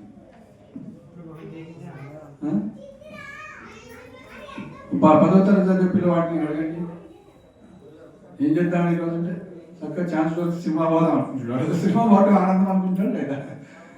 ఇంకోటి క్రికెట్ చూడటం ఆనందం అనుకుంటాడు లేదా? ఆడుకోవటం ఆనందం అనుకుంటాడు లేదా? సో కాబట్టి చాణక్య పంతులు ఏం చెప్తాడంటే ఆనందం ఎట్లా సాధారణ వ్యక్తి ఎలా ఆలోచిస్తాడంటే బాల్య క్రీడావస్థ, బాల్యంలో వాడు క్రీడలతోటి ఆడిపడ్డాడు. యవనే తరుణి అవస్థ, యవనంలో ఉన్నవాడు స్త్రీ పురుషుడి మీద, పురుషుడు స్త్రీ మీద మోహం కలిగి ఉంటాడు, ఆనందం ఉంటుంది అనుకుంటున్నాడు. యవనే బాల్య క్రీడావస్థ, యవనే తరుణి అవస్థ. వృద్ధాప్యం చింతావస్థ, వృద్ధాప్యంలో వాడికి అన్ని చింతలు ఉంటాయి అన్నమాట. ఒకటే చింత, ప్రతిదానికి చింతలు, అన్ని ఏమి బయటపడలేడు అనమాట, అన్ని కష్టాలు అనమాట, చింతిస్తూ ఉంటాడు. అది చింత చేయకుండా మనం ఇవన్నీ భౌతిక చింతలతో చేయాలి. సో శంకరాచార్య చెప్తారు కదా ఈ శ్లోకము, శంకరాచార్య చెప్తారు, కోపి నీకు ఇంకెప్పుడు, నీకు టైం ఎప్పుడు, నాకు టైం లేదంటాం. బాల్యంలోనేమో సో ఆటపాటలతో అయిపోయింది, అదే యవ్వనం అంతా సో స్త్రీ పురుషుల ఆసక్తితో అయిపోయింది. తర్వాత వృద్ధాప్యం చింత వస్తుంది, నీకు ఎప్పుడు టైం ఉంది, హరే కృష్ణ చేయరా బాబు అంటే భగవద్గీత చదివరా బాబు అంటే మాకు టైం లేదంటాం. సో కాబట్టి నిజమైన ఆనందం అంటే ఇంద్రియాలతో పొందేటువంటి ఆనందం నిజమైనటువంటి ఆనందం కాదు, తుచ్చమైనటువంటి ఆనందం. ఓకే, రసగుల్లా ఆనందం ఇస్తారా లేదా మనకి? జిలేబియా మీకు ఇష్టమైంది ఏంటి? గులాబ్ జామున్ ఇస్తాం. ఎన్ని తింటావు? 5 ఇస్తాం, తింటాడు. 50 ఇస్తాం, అయిపోయింది. 20 ఇస్తే తింటారు, కానీ 50 ఇస్తే అది రివర్స్ అవుతుంది, 100 ఇస్తే అయిపోతుంది. అంటే మన ఇంద్రియాలతో చేసేటువంటి ఆనందం అంటే భోగించలేము మనం, మన ఇంద్రియాలకు లిమిటేషన్. కానీ ఆత్మ రమంతే యోగిని అనంతే చిదానందం, అంటే అనంతమైనటువంటి ఆనందాన్ని ఆత్మతోటి మనం పొందవచ్చు. సో కాబట్టి ఆత్మానందం అనేది గొప్పది. సో కాబట్టి కృష్ణ భక్తి ఏం ఆనందం? ఇది ఆత్మానందం, ఆత్మతోటి చేసేటువంటి. డెడ్ బాడీ ఏమైనా ఆనందిస్తుందా? రసగుల్లా తింటుందా? ఎందుకు తింటుంది? సో జీవుడు ఉన్నాడు కాబట్టి తింటుంది. అది అంటే అవసరమైనంతగా మనం స్వీకరించాలి. రసగుల్లా అవసరమే, ఒకటి అరటిపండు ఒకటి అవసరమే, 4 అవసరమే, కానీ మనం ఎక్కువ భోగించడానికి ప్రయత్నించాల్సిన అవసరం లేదు. పిల్లవాడు పుట్టిండు, అప్పటి వరకు తల్లి చల్లల్లో పాలు లేవు, ఏ నుంచి వచ్చినాయి? ఎవరిచ్చారు? భగవంతుడు ఇచ్చింది. ఏ నుంచి వచ్చింది? ఆ విశ్వాసం ఉండటాన్ని దృఢ శ్రద్ధ అంటారు. సో కాబట్టి నీకు భక్తి చేస్తే ఏమి కావాలో భగవంతుడు నీ ముందు పెడతాడు. సో కాబట్టి అలాంటి శ్రద్ధ, దృఢ శ్రద్ధ తోటి భక్తి చేస్తే మనకి నిజమైనటువంటి ఘనమైనటువంటి ఆనందం వస్తుంది. సో ఆచార్యులంతా చెప్పేది అదే, రామనామం ఎంతో రుచిరా అని చెప్తున్నారు కదా. రామదాసులు, అన్నమాచార్యులు అంతా చెప్తున్నారు, పురంధరదాసు, కనకదాసులు అందరూ రాస్తున్నారు ఆచార్య వాళ్ళ తత్వం అని. సో భగవంతుడి నామం, హరికథ, హరినామం ఎంతో ఆనందాన్ని ఇస్తున్నారు. సో కానీ మనకి ఆ యొక్క గీతా భాగవత జ్ఞానం లేకపోవటం వల్ల, మాయ ఆవరించడం వల్ల మనం ఎలా ఉన్నామంట, ఎక్కడున్నామో అక్కడ పంది హ్యాపీగా ఉన్నా, మానవుడు హ్యాపీగా ఉన్నా, కీటకంగా హ్యాపీగా ఉన్నా, జైలు వేస్తే కూడా హ్యాపీగా ఉన్నాం మనం, అది పరిస్థితి. సో కానీ నిజమైన ఆనందం ఇక్కడ లేదన్నమాట. సో దళితాలు అంటే జస్ట్ ఏంటది మిరాజ్ అంటారు కదా, ఒక మెరుపు లాంటిది, ఆనందం లేదు. దుఃఖాలయం అశాశ్వతం అని చెప్తే సీలింగ్ హెడ్లైన్ ఎట్లా ఆనందం వస్తున్నారు.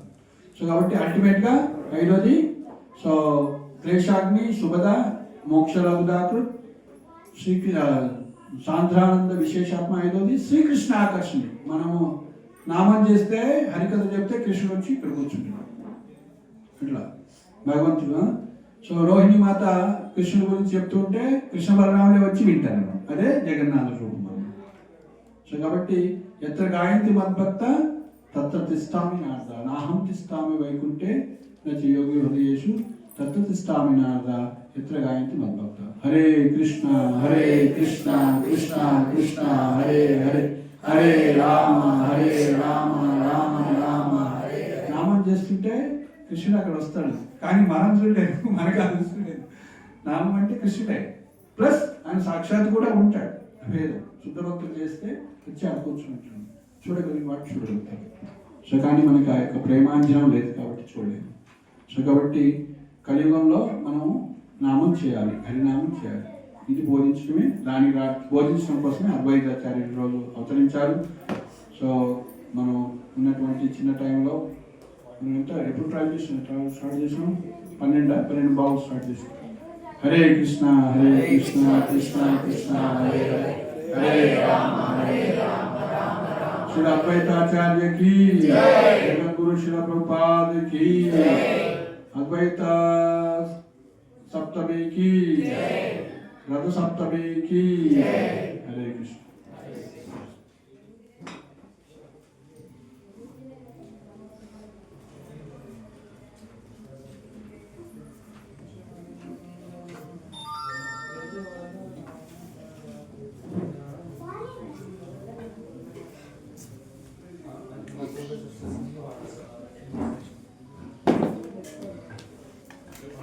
Leva.